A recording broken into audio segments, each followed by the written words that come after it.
గౌరవ సభ్యులు కేటీఆర్ గారు.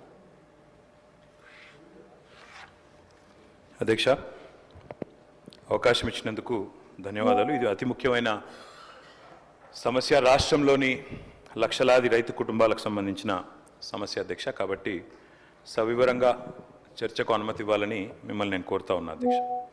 ఎందుకంటే ఇవాళ ఈ రైతు బంధు పథకం కేసీఆర్ గారు ప్రవేశపెట్టిన తర్వాత ఇప్పుడే గౌరవ మంత్రి గారు చెప్పారు అధ్యక్ష. మంత్రి గారు కూడా స్వయంగా రైతు, మాకు ఆత్మీయ మిత్రులు. వారు స్వయంగా వారి గ్రామంలో కూడా వ్యవసాయం చేసే రైతు. కాబట్టి ఇంత ముఖ్యమైన సమస్యకు సంబంధించి మరి సావధానంగా దయచేసి వినాలని, సాకల్యంగా మాకు చెప్పాలని గౌరవ మంత్రి గారిని, ప్రభుత్వాన్ని నేను కోరుతా ఉన్నా అధ్యక్ష. మేము ఏదైనా నిర్మాణాత్మక సూచనలు చేసినా, మేము కొద్దిగా విమర్శనాత్మకంగా మాట్లాడినా అది రైతులను వారి ప్రయోజనాలను కాపాడడానికే తప్ప మీ మీద దుమ్మెత్తిపోయడానికో ఇంకోటో కాదు. దయచేసి మంత్రి గారు సద్విమర్శగానే తీసుకోండి, నిర్మాణాత్మకంగా తీసుకోండి. ఇంకా ఎన్నికలకు 4 ఏళ్ల సమయం ఉంది కాబట్టి ఇప్పటికిప్పుడు మనం ఇక్కడ బల ప్రదర్శన చేసి కూడా లాభం లేదనే మాట కూడా వారికి చెబుతూ అధ్యక్ష, ఇవాళ ముందుగా నేను మంత్రి గారికి ఒక విషయంలో వారు చెప్పినందుకు, ఒక వాస్తవం చెప్పినందుకు వారిని అభినందిస్తా ఉన్నా అధ్యక్ష. గత ప్రభుత్వం ఈ పథకాన్ని ప్రారంభించింది. 72,000 కోట్ల పైచిలకు, దాదాపు 73,000 కోట్ల రూపాయలు గత ప్రభుత్వం నుంచి మరి రైతుల ఖాతాల్లో జమ అయినాయి. అదే మాదిరిగా మరి మేము మా ప్రభుత్వం వచ్చిన తర్వాత ఒక దఫా మాత్రమే డబ్బులు ఇచ్చాము, 7,600 కోట్లు 2 పంటలకు గాను ఒకసారి ఇచ్చాము, వానాకాలం ఇవ్వలేదు అని చెబుతూ ఎట్లా మొత్తం 80,000 కోట్లు ఎట్లా ఇచ్చామని చెప్పారు. అందులోనే గౌరవ మంత్రి గారు ఒక మాట ఇక్కడ చెప్పారు అధ్యక్ష, ఏదో దుర్వినియోగం జరిగిపోయింది, 21,283 కోట్ల దుర్వినియోగం జరిగింది అన్నట్టుగా వారు ఒక ఖాతా ఇచ్చారు. దయచేసి మంత్రి గారు నేను కోరుతా ఉన్నా, మీరిచ్చిన 2వ పేజీ దయచేసి ఒకసారి చూడండి. అందులో మీరిచ్చిన దానిలోనే ఏం రాశారు అధ్యక్ష? 2 పంటకాల్లో మొత్తం రెండు పంటకాలంలో సాగైన మొత్తం విస్తీర్ణం 19-20కి 141 లక్షల ఎకరాలు, 20-21కి 204 లక్షల ఎకరాలు. అంటే మీరు గమనిస్తే అధ్యక్ష, సాగు చేసినా చేయకపోయినా డబ్బులు, రైతు బంధు డబ్బులు ఇవ్వడం వల్లనే 141 లక్షల ఎకరాల నుంచి 204 లక్షల ఎకరాలకు పెరిగింది. ఆ తర్వాత 212 లక్షల ఎకరాలకు పెరిగింది. ఆ తర్వాత మళ్ళీ 206, అంటే 2,06,00,000 ఎకరాలకు పెరగడానికి కారణం గౌరవ మంత్రి గారు. మేము సాగు విస్తీర్ణం పెరగాలన్న ఉద్దేశంతో ఇచ్చినాం కాబట్టే విస్తీర్ణం పెరిగింది అన్నమాట దయచేసి మీరిచ్చిన లెక్కల్లోనే ఉన్నది. అట్లాగే మంత్రి గారు మరి ఒక 2-3 విషయాలు చెప్పాలి. మేము మాట్లాడిన తర్వాత మీ ఇష్టం అని చెప్పండి సార్. మంత్రి గారు ఒక 3 విషయాలు చెప్పాలి సార్. నేను అంటే ముందుగా ఈ ప్రశ్నలు అడిగి తర్వాత మిగతా సబ్జెక్టులోకి పోతాను సార్. ఎందుకంటే వారు ఇచ్చిన నోట్ ఇప్పుడే అందింది మాకు.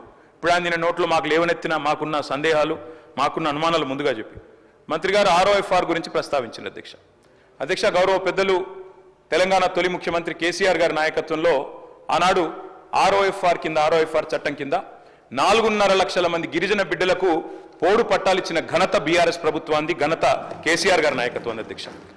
ROFR కింద ఇచ్చే పోడు పట్టాల విషయంలో ఇక్కడ చాలా మంది గిరిజన శాసనసభ్యులు కూడా ఉన్నారు అధ్యక్ష. చాలా మంది గిరిజన ప్రజలుండే నియోజకవర్గాల నుంచి వచ్చిన మిత్రులు, శాసనసభ్యులు కూడా ఉన్నారు. ఈ ROFR పట్టాలు గిరిజనుల చేతులు ఏవైతే ఉంటాయో అధ్యక్ష, అక్కడ కనా కష్టం మీద ఒక పంట మాత్రమే సాగు చేసే అవకాశం ఉంటుంది. ఎందుకంటే అక్కడ కాలువలు ఉండొచ్చు, ఉండకపోవచ్చు, అక్కడ ఇతర సమస్యలు ఉండొచ్చు, మేజర్ కాలువలు ఉండకపోవచ్చు. కాబట్టి కష్టం మీద అక్కడ పండేది ఒక పంట, అది కూడా చాలా కష్టంతో వాళ్ళు చేసుకుంటారు. దాదాపు 6-7 నెలలు తనలాడతారు, అక్కడ పండేదే ఒక పంట. అంటే ఇప్పుడు మంత్రి గారు చెప్పిన లెక్క ప్రకారం ఈ గిరిజన బిడ్డలు ఎవరైతే మేము గతంలో పోడు భూముల పట్టాలు ఇచ్చినామో, ఎవరికైతే మేము 4.5 లక్షల ఎకరాలు పట్టా ఇచ్చినామో వారికి మరి ఈ 2వ విడత వారు రైతు బంధు ఇవ్వరా? మంత్రి గారు దయచేసి తప్పకుండా గిరిజనుల తరపున అడుగుతా ఉన్నాం, సమాధానం చెప్పాలి. అదేవిధంగా అధ్యక్ష, మంత్రి గారికి తెలుసు వారు స్వయంగా రైతు. పత్తి అధ్యక్ష, కంది పత్తి అయితే దాదాపు 45 లక్షల ఎకరాలు పండుతుంది అధ్యక్ష తెలంగాణలో. మరి పత్తి 8 నెలల పంట, 8 నెలల పంట తర్వాత 2వ పంటకు అవకాశం కూడా ఉండదు. అంటే ఇప్పుడు మంత్రి గారు చెప్పిన లెక్క ప్రకారం మరి పత్తి రైతుకు 45 లక్షల ఎకరాల్లో సాగు చేసే పత్తి రైతుకు ఒకటే పంటకి ఇస్తామన్నట్టుగా ఉన్నది. ఈ విషయంలో కూడా వారు మా సందేహం నివృత్తి చేయాలి. ఒకటే పంటకి ఇస్తారా, 2 పంటలకు ఇస్తారా? కంది కూడా సేమ్ అధ్యక్ష, మీ వికారాబాద్ జిల్లాలో కూడా కంది విస్తృతంగా పండిస్తారు, అది కూడా 7-8 నెలలు. అదే నన్ను చెప్పనండి మంత్రి గారితో విజ్ఞప్తి. ఇంకో రకంగా వెళ్ళొద్దు, ఇది కేవలం మేమేమీ చెప్పలేదు. గత ప్రభుత్వంలో జరిగినటువంటి విధి విధానాలను మేము ముందుంచాము. మీరు ఏది చెబితే దాన్ని అమలు చేయాలనే ఆలోచనే తప్పితే ఆ పంటకి ఎంత ఇస్తారా, దీనికి ఎంత ఇస్తారు అనేది మేము నిర్ణయమే చేయలేదు. మీ సూచనల తర్వాతనే నిర్ణయించబడుద్ది. కాబట్టి మేము ఇంతవరకు ఈ ప్రభుత్వం రైతు భరోసా మీద నిర్ణయించలేదు. కాబట్టి మా నిర్ణయాలు అందులో ఏమీ లేవు. కాబట్టి మా మీద దేన్ని కూడా మీరు రుద్దొద్దు అని చెప్పి గౌరవ సభ్యులకి మనం చేస్తాం. ఏం చేయాలో, ఎట్లా చేయాలో, పత్తికి ఏం చేయాలో, చెరుకు ఏం చేయాలో మీరు చెప్పండి. దాని ప్రకారంగా ప్రభుత్వం భవిష్యత్తులో నిర్ణయిస్తుందని చెప్తున్నాం. అధ్యక్ష, ఒకవేళ కోసే ప్రయత్నమే లేకపోతే అటు రైతు బంధు పథకాన్ని కోతలు పెట్టే ఉద్దేశం లేకపోతే వారు పీఎం కిసాన్ గురించి చెప్పరు అధ్యక్ష. పీఎం కిసాన్ లెక్కలు నా దగ్గర ఉన్నాయి. పీఎం కిసానే ప్రామాణికంగా తీసుకుంటే అధ్యక్ష దాదాపు 25% మంది రైతులకే వస్తుంది తెలంగాణలో. ఇప్పుడు వస్తున్న రైతుల్లో 25% మందికి వర్తిస్తుంది ఒకవేళ పీఎం కిసాన్ మార్గదర్శకమే మీకు మార్గదర్శకం అయితే. మంత్రి గారి స్టేట్మెంట్లోనే పీఎం కిసాన్ గురించి చెప్పినారు కాబట్టి పీఎం కిసాన్ అనేది చెప్పాము. ఇవ్వమంటే ఇస్తాం, ఇవ్వమంటే ఇస్తాం, ఇవ్వమంటారా వద్దంటారా మీ ఇష్టం అంటున్నా. మేము అది కోత ఇస్తాము, కోతలు విధిస్తామని మేము అందుట్లో చెప్పామా? మరి మాకు అర్థం కాదు ఏంటంటే యథాతథంగా ఉన్నదున్నట్టు ఇచ్చినందుకు చర్చ ఎందుకు సార్? మరి యథాతథంగా రైతు బంధు ఉన్నదున్నట్టు ఇస్తే యథాతథంగా ఉన్నదున్నట్టు ఇస్తాం, మేము కోతలు పెట్టాము అనుకుంటే చర్చ ఎందుకు? ఇంకా యథాతథంగా ఇవ్వచ్చు, ఇవ్వచ్చు. ప్రజాభిప్రాయం ప్రకారంగా, మీ అభిప్రాయం ప్రకారంగా విధి విధానాలు నిర్ణయించబడతాయి. మీరు యథావిధిగా ఇవ్వమని చెప్తే చెప్పండి, మేము అభ్యంతరం చెప్పట్లేదు.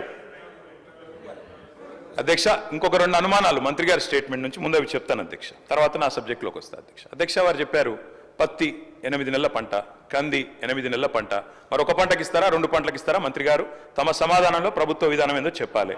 ఆర్ఓఎఫ్ఆర్ అంటే అల్టిమేట్గా మరి చర్చ జరిగిన తర్వాత ప్రభుత్వం నిర్ణయం చెప్పాలి కదా, లేకపోతే ఎందుకు చర్చ?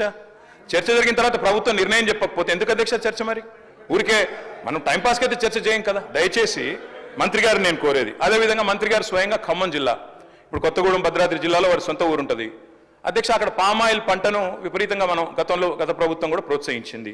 మరి పామాయిల్ కానీ, మామిడి తోటలు కానీ, హార్టికల్చర్ కానీ వారికి మీరు రేపు రైతు భరోసా ఇస్తారా? హార్టికల్చర్ రైతులకు ఇవ్వరా? పామాయిల్ వేసిన రైతుకి అసలు మీరు ఇంటర్ క్రాపింగ్ చేయకపోతే రైతు బంధు ఇవ్వరా? ఇంకా హైదరాబాద్ చుట్టుపక్కల ప్రాంతాల్లో అధ్యక్ష, రంగారెడ్డి జిల్లా కానీ, వికారాబాద్ జిల్లా కానీ, ఈ ప్రాంతంలో 3 పంటలు తీసే రైతులు కూడా ఉన్నారు అధ్యక్ష. ఇప్పుడు మరి మంత్రి గారు చెప్తున్నారు 2 పంటలకు సాగులు చేసిన వాళ్ళకి ఇస్తామంటున్నారు. మరి రేపు 3 పంటలు సాగు చేస్తే 3 పంటలకు ఇస్తారా? ఎందుకంటే రైతులు కూడా తెలివైన వాళ్ళు అధ్యక్ష. దబ్బన సాగు చేస్తేనే ఇస్తాం, మేము పంటలు వేస్తేనే ఇస్తాం అంటే 3 పంటలు ఇస్తానికి కూడా రైతులు సిద్ధంగా ఉన్నారు, ఇప్పటికే చేస్తున్నారు. ముఖ్యమంత్రి గారు కూడా గతంలో ఆనాడు ప్రతిపక్ష నాయకుడిగా 2 పంటలకు ఎందుకు ఇస్తారు, 3వ పంటకు ఎందుకు ఇయ్యారు, బరాబర్ ఇయ్యాల్సిందే అని కూడా మాట్లాడినారు. కాబట్టి అది కూడా పరిగణలోకి తీసుకోవాలి అధ్యక్ష. ఇక మా సోదరుడు నాకు ఆప్తుడు అధ్యక్ష, మా పెద్దపల్లి ఎమ్మెల్యే విజయరమణారావు, 2009లో ఇద్దరం మొదటిసారి ఎమ్మెల్యేలు. ఇప్పుడు ఆయన మాటలు వింటేనైతే నాకు నవ్వాలని ఏడవాలని తెలియలేదు అధ్యక్ష. ఎందుకంటే గతంలో మేము ఏదో మొత్తం నాశనం చేసిపోయినాం, అసలు మేము ఇంకా ప్రభుత్వంలో ఉన్నప్పుడు వర్షాలు ఇవ్వడలే. మరి మేము ప్రభుత్వంలో ఉన్నప్పుడు వర్షాలు ఇవ్వకపోతే వ్యవసాయ దిగుబడి ఎట్లా పెరిగింది అధ్యక్ష? వ్యవసాయ విస్తీర్ణం ఎట్లా పెరిగింది అధ్యక్ష? అధ్యక్ష, ఇంకా గమ్మత్తు, విచిత్రమైన విషయం, నేను కావాలంటే ఇప్పుడే నాకు స్పీచ్ కూడా ఉంది. రేవంత్ రెడ్డి గారు ఇక్కడ కూర్చొని ఇచ్చిన స్పీచ్ అధ్యక్ష. ఆనాడు కాంగ్రెస్ ప్రభుత్వ హయాంలో రైతుల పరిస్థితి ఏంది, కరెంటు పరిస్థితి ఏంది, నీళ్ల పరిస్థితి ఏందని రేవంత్ రెడ్డి గారు ఇక్కడ నించొని ఇచ్చిన స్పీచ్ అధ్యక్ష.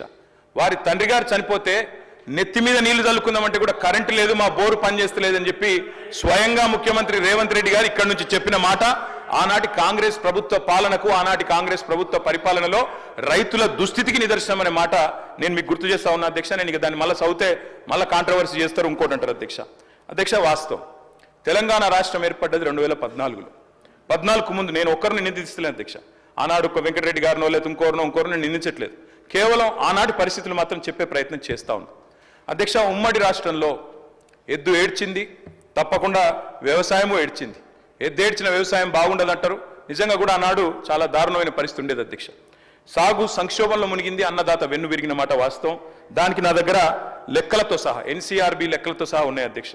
ఆ రోజు భారతదేశంలో జరిగే రైతు ఆత్మహత్యల్లో ఆనాడు తెలంగాణ ప్రాంతం, అదేవిధంగా మహారాష్ట్రలోని విదర్భ, ఈ 2 ప్రాంతాలే టాప్ అధ్యక్ష. తెలంగాణ ఏర్పడ్డ నాడు భారతదేశంలో రైతు ఆత్మహత్యల్లో 11.1% ఆత్మహత్యలు మన రాష్ట్రం నుంచి, ఈ ప్రాంతం నుంచి జరిగేది అధ్యక్ష. ఈ రోజు నేను గర్వంగా చెప్తా ఉన్నా అధ్యక్ష, గర్వంగా చెప్తా ఉన్నా, ఈ రోజు మేము మీకు ప్రభుత్వాన్ని అప్పజెప్పినాడు, మీరు మాకు అప్పజెప్పినాడేమో 11.1% రైతు ఆత్మహత్యల్లో తెలంగాణ వాటా. మేము మళ్ళీ తిరిగి మీకు అప్పజెప్పినాడు భారతదేశంలోనే అత్యల్పంగా 1.5%తో మీకు అప్పజెప్పినాం, రైతు ఆత్మహత్యలు తగ్గించినాం అనే మాట నేను గర్వంగా చెప్తా ఉన్నా అధ్యక్ష. దానికి కూడా ప్రామాణికం రేవంత్ రెడ్డి గారు అధ్యక్ష. ఇది ఆయన అడిగిన ప్రశ్న, ఆనాడు పార్లమెంట్ సభ్యుడిగా పార్లమెంట్లో రేవంత్ రెడ్డి అడిగిన ప్రశ్న చదువుమంటే చదువుతా అధ్యక్ష. మల్కాజ్గిరి ఎంపీ గారు అడిగినారు ఆనాడు కేంద్ర వ్యవసాయ శాఖని, తెలంగాణలో రైతు ఆత్మహత్యల సంగతి చెప్పండి అని చెప్తే మొత్తం సావధానంగా లెక్కలు చెప్పి కేంద్ర ప్రభుత్వం చెప్పిన మాట అధ్యక్ష, 2014లో 898 ఉంటే ఆ తర్వాత తగ్గుకుంటూ 2020 సంవత్సరానికి వచ్చేసరికి 466కు తగ్గింది. దాంతో పాటు తెలంగాణ అత్యల్ప రైతు ఆత్మహత్యలు ఈరోజు నమోదవుతున్న రాష్ట్రం అని చెప్పి స్వయంగా ముఖ్యమంత్రి రేవంత్ రెడ్డికి ఆనాడు ఎంపీగా కేంద్ర ప్రభుత్వమే వివరణ ఇచ్చింది అధ్యక్ష. దాంతో పాటు అధ్యక్ష ఎట్లెట్లా సాగు విస్తీర్ణం పెరిగింది, ఎట్లెట్లా రైతు ఆత్మహత్యలు తగ్గినాయి, ఆ లెక్కలు కూడా మొత్తం ఆర్బీఐ లెక్కలు నేను గౌరవ సభ్యులకు మీ ద్వారా పంపుతాను అధ్యక్ష, దయచేసి వారికి ఇవ్వాలని చెప్పి కూడా నేను కోరుతా ఉన్నా అధ్యక్ష. ఆ రోజు పరిస్థితి ఏంటంటే నెర్రెలు బారిన నేలలు, ఆనాడు ఎండిపోయిన చెరువులు, చిన్ననీటి వనరులను పట్టించుకోలే, కరువు, కన్నీళ్లు, అప్పులు, ఆత్మహత్యలు. ఇది వాస్తవం అధ్యక్ష. ప్రాజెక్టులు లేవు తెలంగాణ ప్రాంతంలో, సాగునీరు లేదు, బొక్కబోర్ల పడే పరిస్థితి. మూసంపల్లిలో నల్లగొండ కాన్స్టిట్యున్సీ అధ్యక్ష రామరెడ్డి గారు అంటారు అధ్యక్ష, ఆయన ఒక్క రైతు 57 బోర్లు వేసిండు అధ్యక్ష ఆయన పొలంలో. ఆయన పేరే ఊళ్ళో బోర్ల రామరెడ్డి అయిపోయింది అధ్యక్ష. అట్లా కరెంటు కోతలు ఒకవైపు, కాలిపోయే మోటార్లు మరొక వైపు, పేలిపోయే ట్రాన్స్ఫార్మర్లు మరొక వైపు, అర్ధరాత్రి వచ్చే కరెంటు కోసం ఆనాడు కరెంటు వెట్టవై షాకు చచ్చిపోయిన రైతులు లెక్క తీస్తే అదే చాంతాడంత ఉంటుంది అధ్యక్ష. ఇక విత్తనాలు వంచుడు పోలీస్ స్టేషన్లల్లో, ఎరువులు వంచుడు పోలీస్ స్టేషన్లలో, ఎందుకంటే బయట పెడితే చెప్పులు లైన్లో పెట్టుకుని నిలిచే పరిస్థితి అధ్యక్ష. ఇట్లా చెప్పరాని తిప్పలతో ఆనాడు ఉమ్మడి ఆంధ్రప్రదేశ్లో రైతన్న గోసపడ్డాడు అధ్యక్ష. గోరేటెంకన్న గారు అధ్యక్ష ఈరోజు మన ఎమ్మెల్సీ ప్రజా కవి, వారి మాటలు చెప్పాలంటే అధ్యక్ష, సేతానం ఏడుందిరా తెలంగాణ సేలన్ని బీల్లాయరా అని చెప్పి ఒక కవి, ప్రజా కవి తన రైతు ఆవేదనను రైతు బిడ్డగా చెప్పే పరిస్థితి చేసినాడు అధ్యక్ష. అధ్యక్ష చేను గట్ల మీద స్వయంగా ఆత్మహత్యలు మనం చూసినాం అధ్యక్ష గతంలో ఉమ్మడి ఆంధ్రప్రదేశ్లో. ఆనాడు ఆత్మహత్యలకే కేర్ ఆఫ్ అడ్రస్ గా మారిపోయిన పరిస్థితి మా విప్ గారు లేచినారు అధ్యక్ష. వారికి కూడా నేను గుర్తు చేస్తా ఉన్నా, మా సిరిసిల్ల జిల్లాలో వెంకటాపూర్ అనే గ్రామం ఉంటుంది అధ్యక్ష. వెంకటాపూర్ గ్రామంలో మునిగే ఎల్లయ్య అనే ఒక దళిత రైతు అధ్యక్ష ఎరువుల కోసం లైన్లో నిలబడి అక్కడనే మూర్ఛ వచ్చి కుప్పగూలి 2012-13 సంవత్సరంలో చచ్చిపోతే ఆనాడు మంత్రిగా శ్రీధర్ బాబు గారు, ఎమ్మెల్యేగా నేను ఇద్దరం కలిసిపోయినాం అధ్యక్ష. ఆ కుటుంబంలో విశ్వాసం నింపే ప్రయత్నం చేసిన.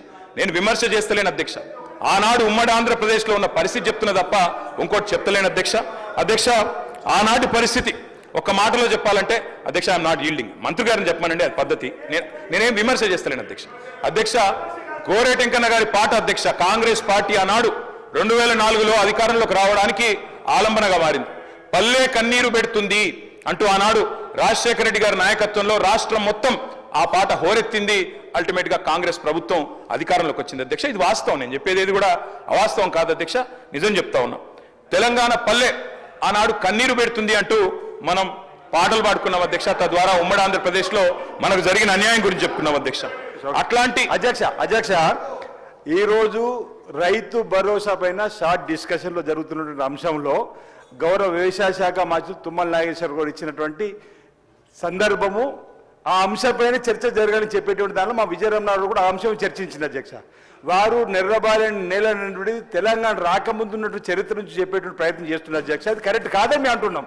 తెలంగాణ తెచ్చుకున్నదే అందుకు. తెలంగాణ వచ్చిన తర్వాత జరిగినటువంటి అంశం చెప్పడంలో తప్పులేదు, కానీ గతంలో కరెంట్ అంశం కానీ అవన్నీ ఆనాడు సమైక్య ఆంధ్రలో తెలంగాణకు అన్యాయం జరిగిందనేది మనం ప్రత్యేక తెలంగాణ తెచ్చుకున్నాం అధ్యక్ష. తెలంగాణ వచ్చిన తర్వాత జరిగినటువంటి అంశము, అందులో ఆ అంశంలో కొత్త ఒక చర్చ మరొకసారి పెట్టుకుందాం ఆ చర్చ పైన.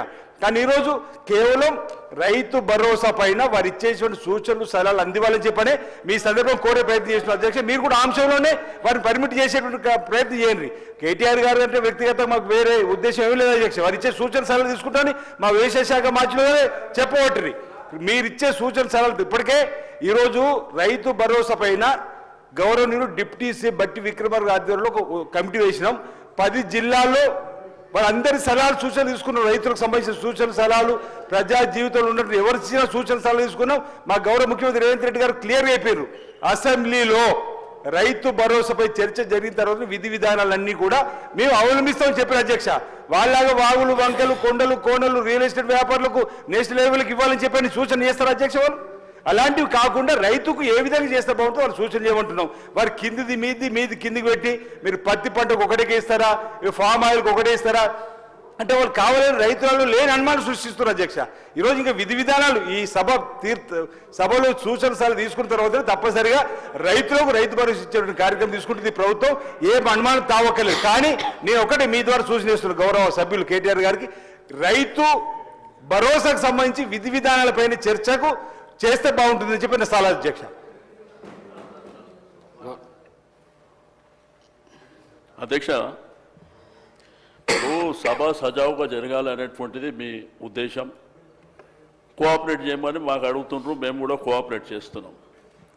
ఈరోజు షార్ట్ డిస్కషన్ పెట్టింది రైతు భరోసా విషయంలో మంత్రి గారు స్పష్టంగా చెప్పారు. మరి గౌరవ కాంగ్రెస్ శాసనసభ్యులు మాట్లాడినప్పుడు విపు గారు ఇక్కడే ఉన్నారు. అంటే వారు చెప్పింది ఖాళీ రైతు భరోసా మీద సూచన చేసిండ. రైతు భరోసా అన్నప్పుడు ఈ రాష్ట్రానికి సంబంధించినటువంటి గత ప్రభుత్వంలో చేసినటువంటి రైతు బంధు విషయంలో కానివ్వండి, మనకున్నటువంటి సమైక్య ఆంధ్రప్రదేశ్ రాష్ట్రంలో జరిగినటువంటి పరిణామాలు, ఆ తర్వాత 2014 నుంచి ఇప్పటి వరకు జరిగినటువంటి అంశాలు కూడా లింక్ అయి ఉంటాయి అధ్యక్ష. అంతేగాని 2 నిమిషాలలో మీరు ఇది చెప్పాలనేటువంటి పద్ధతిలో మీరు చెప్పడం కరెక్ట్ కాదు. రెండోది, నా రిక్వెస్ట్ అని ఏంటంటే, స్పీకర్ గారు పర్మిషన్ ఇచ్చినప్పుడు గౌరవ శాసనసభ్యులు మాట్లాడిన తర్వాత మా శాసనసభ్యులు కేటీఆర్ గారు మాట్లాడుతున్నప్పుడు మీరు కొద్దిగా వినే ఓపికతో వింటే సభ సజావుగా జరుగుతుంది. మళ్ళీ మీరు అడుగుతారు, మేము అడుగుతాము, అనవసరంగా లేనిపోని కాంట్రవర్సీ అవసరం లేదు కదా. రాష్ట్రంలో రైతాంగం ఇబ్బంది పడుతున్నారు.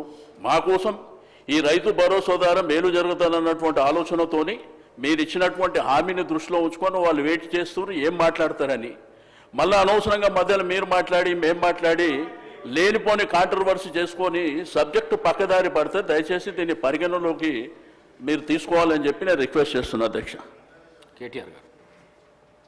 అధ్యక్ష, 75 ఏళ్ల స్వాతంత్ర భారత చరిత్రలో రైతుకు పెట్టుబడి వ్యవసాయానికి ఇచ్చిన మొట్టమొదటి ప్రభుత్వం తెలంగాణ ప్రభుత్వం, మొట్టమొదటి నాయకుడు కేసీఆర్.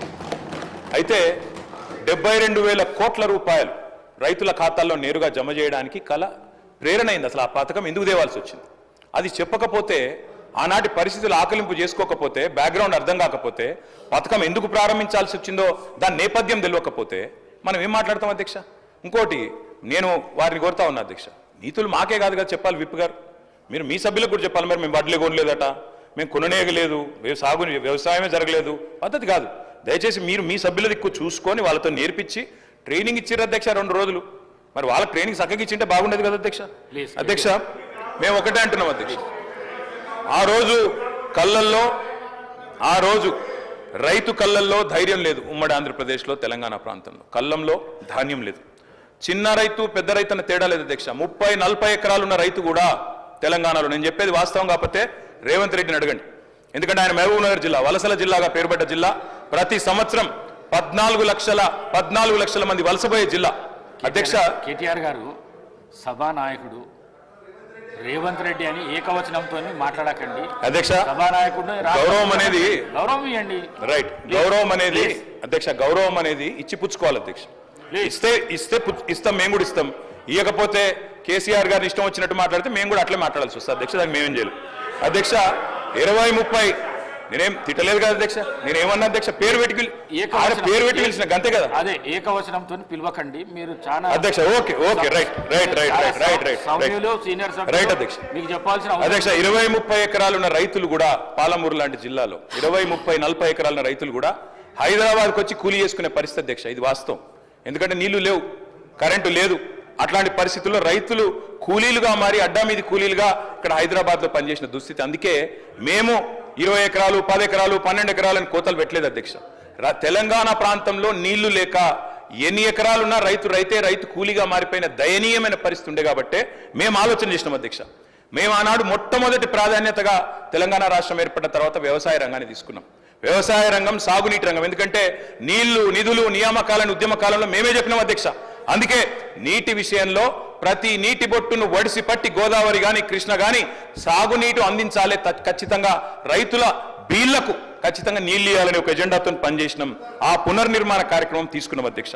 అందులో భాగంగానే అధ్యక్ష, రైతు చల్లగా ఉంటే పల్లె చల్లగా ఉంటుంది అధ్యక్ష. పల్లె కూడా అందరూ బాగుంటారు. ఎందుకంటే గ్రామీణ ఆర్థిక వ్యవస్థకు రైతు కేంద్ర బిందువు. ఆ రైతు బాగుంటే రైతు చుట్టూ అల్లుకున్న అన్ని కుల వృత్తులు బాగుంటాయి అధ్యక్ష. ఆ ఉద్దేశంతోనే వ్యవసాయాన్ని స్థిరీకరించాలనుకున్నాం. మేము రైతు బంధు పెట్టింది ఊరికనే పెట్టలేదు అధ్యక్ష. మా ఉద్దేశం వ్యవసాయ స్థిరీకరణ, వ్యవసాయ స్టెబిలైజేషన్, అగ్రికల్చర్ స్టెబిలైజేషన్. ఆ కార్యక్రమంలోనే కొన్ని విప్లవాత్మకమైన కార్యక్రమాలు తీసుకున్నాం అధ్యక్ష. అందులో ముఖ్యమైనది అధ్యక్ష 24 గంటల నిరంతర విద్యుత్. తెలంగాణ వచ్చినాడు అధ్యక్ష కరెంటు లేదు. తర్వాత మీరు చూసినట్టయితే ఆనాడు దాదాపు పొద్దున 3 గంటలు రాత్రి 4 గంటల అధ్యక్ష కరెంటు. దొంగ రాత్రి అర్ధరాత్రి వచ్చే కరెంటు కోసం కావలగాసే దుస్థితి, దాన్ని మార్చాలనుకున్నాం సమూలంగా. 24 గంటల నాణ్యమైన ఉచిత విద్యుత్ రైతులకు అందించిన ఒకే ఒక్క నాయకుడు భారతదేశంలో కేసీఆర్ గారు అధ్యక్ష. ఆ కార్యక్రమం చేశారు. అదేవిధంగా మంత్రి గారు కోమటిరెడ్డి వెంకటరెడ్డి గారు మీ అనుమతితో పర్మిషన్తో సభను ఎప్పుడు కూడా తప్పుతో పట్టించే విధంగా 10 ఏళ్ళు మంత్రిగా పనిచేసిన సీనియర్ శాసనసభ్యులు 24 గంటలు ఇచ్చినామని చెప్పినప్పుడు మధ్యలో మా పిసిసి ప్రెసిడెంట్గా ఉన్నవారు అమెరికాలో ఏదో మాట్లాడితే నేను అప్పుడు ఇమీడియట్గా నెక్స్ట్ డేనే బండ సోమారం అని భువనగిరి మండలం ఒక సబ్స్టేషన్కి వెళ్ళి లాగ్ బుక్ చెక్ చేయించి 4 నెలలకే లాగ్ బుక్ చెక్ చేయించి ఆపరేటర్తోనే నేను ఇంటర్వ్యూ తీసుకొని ఎన్ని గంటలు వస్తున్నాయంటే 10-11 గంటలు సార్ రికార్డు ఉంది సార్, నేను పంపిస్తాను మీకు.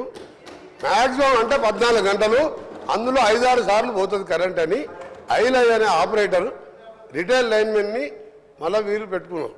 గతంలో రిటైల్ లైన్మెన్ అయిన తర్వాత ఐటీఐ చేసిన వాళ్ళని పెట్టేది ఎక్స్పీరియన్స్ లైన్మెన్.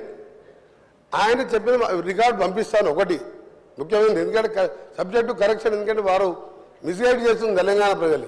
24 గంటలు ఎప్పుడు ఇయ్యలే. 5 ఏళ్ళు ఎమ్మెల్యేగా ఉన్నా, 5 ఏళ్ళు ఎంపీగా ఉన్నా, 1000 గ్రామాలు తిరిగినా దాన్ని విత్డ్రా చేసుకోవాలి వాళ్ళు.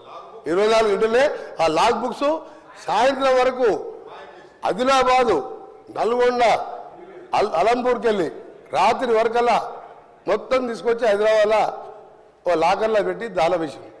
ఎందుకంటే దాన్ని ప్రూవ్ అవుతుంది అధ్యక్ష. నేను వీడియో మీకు పంపిస్తా, మీరు వీడియో ప్లే చేయండి అసెంబ్లీలో. అందుకనే దయచేసి గౌరవ సభ్యులకు మీ మీద గౌరవం ఉన్నది, మీరు దాన్ని విత్డ్రా చేసుకోండి. రెండోది అధ్యక్ష, రైతు బంధు గురించి వాళ్ళు మాట్లాడుతున్నారు. నేను ఇంతకుముందు ఇంటర్వ్యూ అయ్యాను, ఇప్పుడు మిస్గైడ్ చేసింది కాబట్టి నేను తర్వాత మాట్లాడదాం అనుకున్నా. రెండో అధ్యక్ష, ఎలక్షన్ల ముందు ఓఆర్ఆర్ అమ్మిన రోడ్లతోని వచ్చిన 7,000 కోట్లతోని ఒక ఇన్స్టాల్మెంట్ వేసాం. సబ్జెక్టు రైతులకు సంబంధించి వారు మాట్లాడింది. రెండవది ఎక్సైజ్ టెండర్స్ ఒక 1 ఇయర్ తర్వాత పెట్టే టెండర్స్ని 2,000 కోట్లు అన్ఎంప్లాయ్మెంట్ యూత్ దగ్గర సార్, వాళ్లకు అన్ఎంప్లాయ్మెంట్కు వేరే దారి లేక 2 లక్షల ఫీజు పెట్టి 2,000 కోట్లు నాన్ రిఫండబుల్ వసూలు చేసారు. ఎక్సైజ్ టెండర్లు ఫైనల్ చేసారు. ఆ డబ్బులు ఏం చేసినా తెలియదు. అదే నేను వాస్తవం చెప్తున్నా, రైతుల గురించి మాట్లాడుతున్నా. మధ్యలో గౌరవ సభ్యులు నా పేరు కూడా తీసుకున్నాం సార్. ఇంకొకటి సార్, మన గోరంటే వెంకయ్య గారు చెప్పింది అంతే. ఒకటే ఎగ్జాంపుల్, నల్గొండ జిల్లాకి వెళ్దాం. ఇక్కడికి వెళ్ళి అర్జెంట్ చేసిన తర్వాత అందరం కలిసి బస్సులో మొత్తం నల్గొండ జిల్లా అందరూ తిరుగుతున్నారు. నల్గొండ జిల్లాలో ఒక్క కొత్త ఎకరానికి ఆయకట్టు 10 ఏళ్లలో ఇచ్చినట్టు రుజువు చేస్తే నేను ఇక్కడి నుంచి రాజీనామా చేసి రాజకీయాలు బంద్ చేసుకొని, అంటే నల్గొండ జిల్లా కూడా తెలంగాణలోనే ఉంది సార్ మొత్తం కానీ నేను చాలా సీరియస్గా చెప్తున్నా. ఎందుకంటే నేను జిల్లాలో ప్రజల మధ్య ఉండే అందరిలాగే నేను కూడా ఒక్క జిల్లా ఒక్క ఎకరానికి సార్, ఒక్కటిసారి ఎగ్జాంపుల్ సార్, మా ఏం మార్పు మా కొండపోచమ్మ, మల్లన్న సాగర్, రంగనాయక్ సార్ కడుపు నిండా నీళ్ళు ఉంటాయి సార్. ఆ నుంచి ఒక 200-300 కోట్లు పెడితే ఆలేరులో గంధమల్ల రిజర్వాయర్ వీరే టెండర్ పిలిచిండ్రు, క్యాన్సల్ చేసిండ్రు. 16-20 కిలోమీటర్ లైన్ వేస్తే 1,50,000 ఎకరాలు నీళ్ళు సార్. నీళ్లు లేక ఎండిపోతే మా ఐలయ్య గారు నిన్న 90 చెరువులు నింపుకున్నాడు. బస్వాపూర్ రిజర్వాయర్ సార్ కొండపోచమ్మ కింద ఉంటుంది, కిందకు ఉంటుంది. వీళ్ళకి తెలియాలని చెప్తున్నారు గారు. ఆఫీసర్లు మిస్గైడ్ చేసిందా వీళ్లకు తప్పుడు ఆ నుంచి సార్ బస్వాపూర్ నుంచి భువనగిరి కాన్ఫరెన్స్లో మేము ఏదైతే సార్ నేను సబ్జెక్ట్ డిబేట్ అయితే నేను ఓన్లీ రైతుల గురించి మాట్లాడుతున్నా. వాళ్ళు ఒకప్పుడు తెలంగాణ ఎట్లున్నాడు సార్ గారు, మా గౌరవ సభ్యులు కేటీఆర్ గారు ఒకప్పుడు తెలంగాణ ఎప్పుడుంది, తెలంగాణ వచ్చినాక ఎట్లుందంటే, తెలంగాణ వచ్చినాక మొత్తంగా నష్టపోయింది మొట్టమొదట నల్గొండ జిల్లా సార్.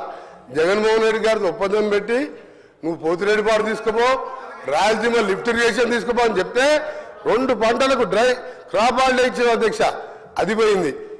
మల్లన్న సాగర్ 50 టీఎంసీ ఉండి కిందికి ఇస్తే మా భువనగిరి ఆలేరు చిట్యాల వరకు అలైన్మెంట్ చేసాను, దాన్ని టేకప్ చేయలే. మీ నల్గొండలో తెలంగాణలో ఉన్నవా లేదా నాకు ఇప్పుడు ఇంకొకటి ఇంక చివరిగా సార్ నేను ఎందుకు చెప్తున్నానంటే, కరెంటు విషయంలో ఉచిత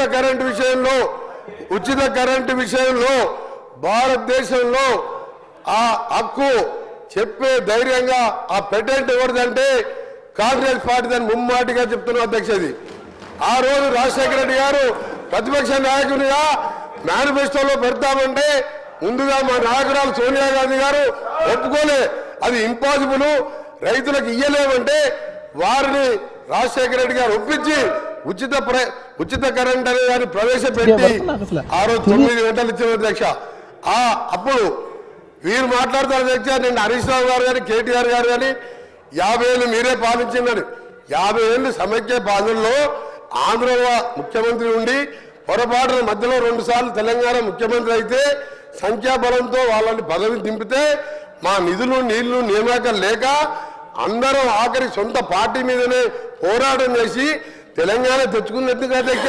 మాకు అదేం అవుతుందనే కదా, దాన్ని అన్యాయంగా దళితుని ముఖ్యమంత్రి చేస్తా, 3 ఎకరాలు ఇస్తా, నీ బిడ్డలో అనుకుంటా మోసం చేసి 10 ఏళ్ళు పాలిస్తుంది. ఇవాళ మేము 10 ఏళ్ళ కర్మ మీది. 50 ఏళ్లలో నాగార్జున సాగర్ కానీ శ్రీశైలం కానీ శ్రీశైలం ప్రాజెక్ట్ కానీ సాగర్ కానీ శ్రీరామ్ సాగర్ కానీ వరద కాలువలు కానీ ఇవన్నీ పూర్తి చేసింది మేము ఆ 50 ఏళ్ళ. అయినా ఆంధ్రులు మాకు సరి అయిన నిధులు ఇస్తలేరు, మా ఉద్యోగాలు తీసుకుపోతున్నది కొట్లాడి తెచ్చుకున్న తెలంగాణలో మోసంతో అధికారంలోకి వచ్చి 10 ఏళ్లలో 40 కుటుంబాలు బాగుపడ్డాయి అధ్యక్ష. వీళ్ళు అంటున్నారు కరెంట్ ఇచ్చిరు నీళ్ళు ఇచ్చిరు అని. ఏమి ఇయ్యలే అధ్యక్ష, ఏమి ఇయ్యలే. ఇవాళ 100 ఏళ్ళు వెనకకి తీసుకుపోయి కళ్ళకు నీళ్లు పెట్టుకుని ఊళ్ళల్లో పోతే మనం పైసా జమ చేసి 25 లక్షల మందికి 2 లక్షల లెక్క. నువ్వు లక్షిస్తాను హరీష్ గారు కూర్చో, లక్షిస్తాను 6 ముక్కలు చేసావు. 6 ముక్కలు చేస్తే బ్యాంకు వాళ్ళు వడ్డీకి ఇరిగమైంది. 1,50,000 కోట్లు అప్పు తీసుకొస్తే మేడిగడ్డ అన్నారం సుమ్మిలా కడితే వెదిరే శ్రీరామ్ అని వాళ్ళు ఇచ్చిండు. రేపో మాపో అవి కూడా కూలిపోతాయని చెప్పిండు. ఏం చేశాను? కూలిపోయే ప్రాజెక్టు కట్టావు, మొత్తం మోసం చేసినావు, మీ కుటుంబాలు బాగుపడ్డాయి. పోదాంపా తెలంగాణకి ఎవరికి వస్తుందో 50,000 కోట్లు 50,000 కోట్లు అధ్యక్ష.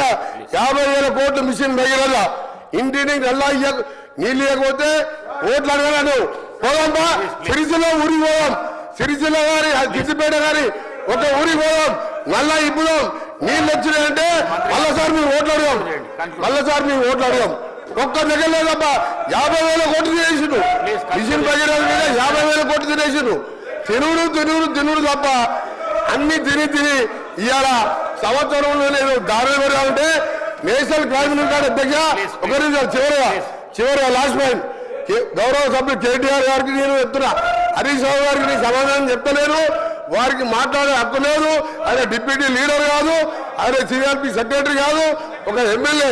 ఆయన చెప్తాను ప్రశ్న సబ్జెక్ట్ మాట్లాడుతున్న కేటీఆర్ గారికి నేను సమాధానం చెప్తున్నా. నేను ఒకటే చెప్తున్నా, క్రైమ్ రికార్డు చేయండి.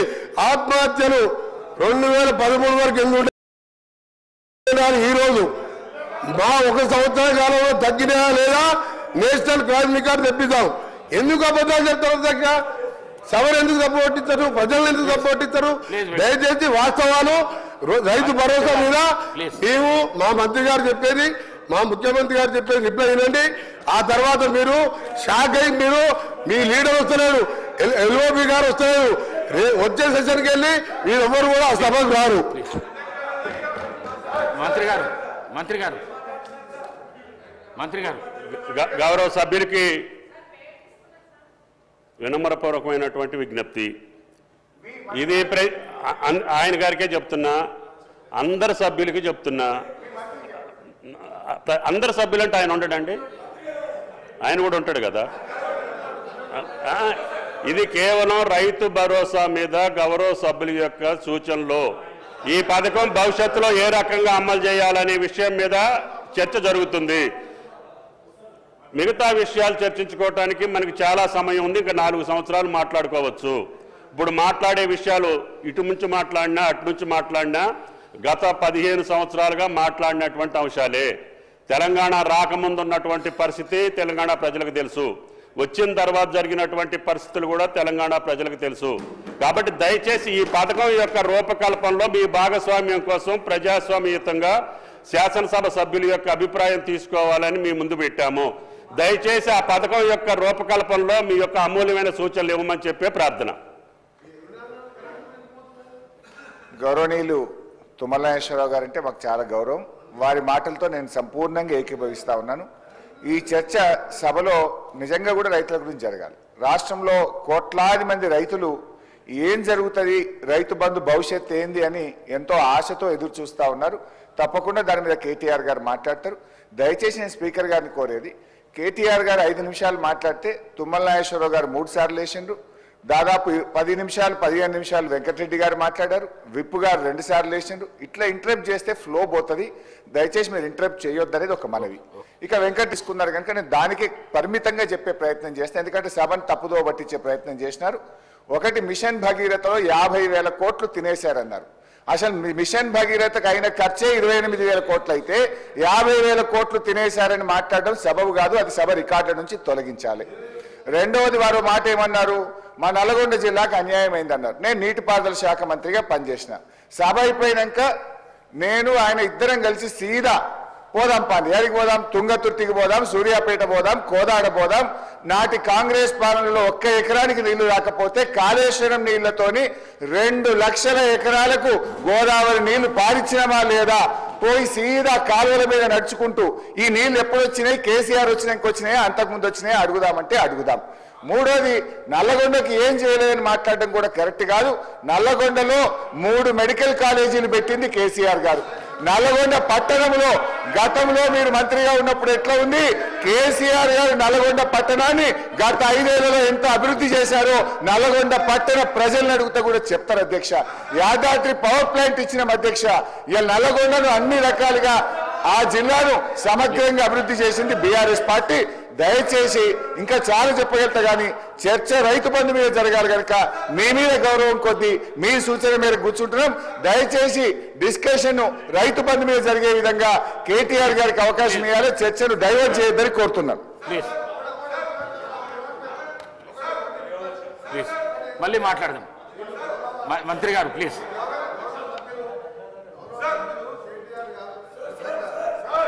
గౌరవ సభ్యులు కేటీఆర్ గారు 24 గంటల కరెంటు విషయానికి వచ్చినప్పుడు మాత్రమే లేచిన. రైతు భరోసా మీద మాట్లాడినప్పుడు నేను లేవలే.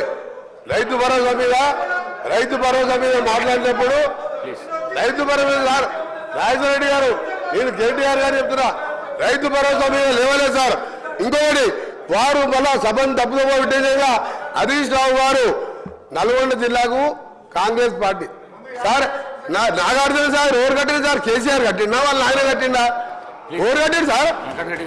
కేఎంఆర్పీ ప్రాజెక్ట్ కెనాల్స్ ఎవరు దగ్గర సార్? సూర్యాపేట 2 లక్షలు అంటున్నాడు, మొత్తం అబద్ధం సార్. పోదాం, సూర్యాపేటకి పోదాం.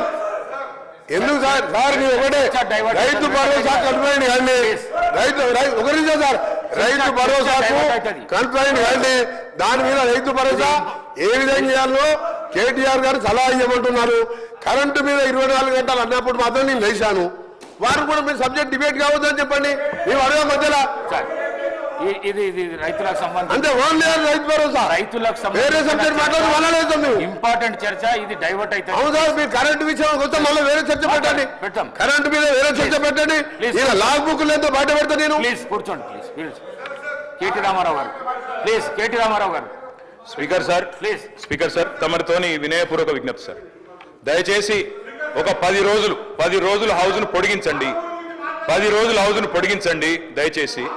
పొడిగించి ఇప్పుడు మంత్రి గారు కోరిన విధంగా ఒకరోజు ఎలక్ట్రిసిటీ మీద చర్చ పెట్టండి. మన మంత్రి గారు కోరిన విధంగా ఇరిగేషన్ మీద చర్చ పెట్టండి, మంత్రి గారు కోరిన విధంగా మిషన్ కాకతీయ మీద పెట్టండి, మిషన్ భగీరథ మీద పెట్టండి, దాంతో పాటు అధ్యక్ష నల్లగొండ జిల్లా అభివృద్ధి మీద కూడా ఒకరోజు ప్రత్యేకంగా చర్చ పెట్టండి అధ్యక్ష. కానీ ఈ రకంగా మధ్య మధ్యలో లేచి మళ్ళా డిస్టర్బ్ చేయడం కరెక్ట్ కాదు.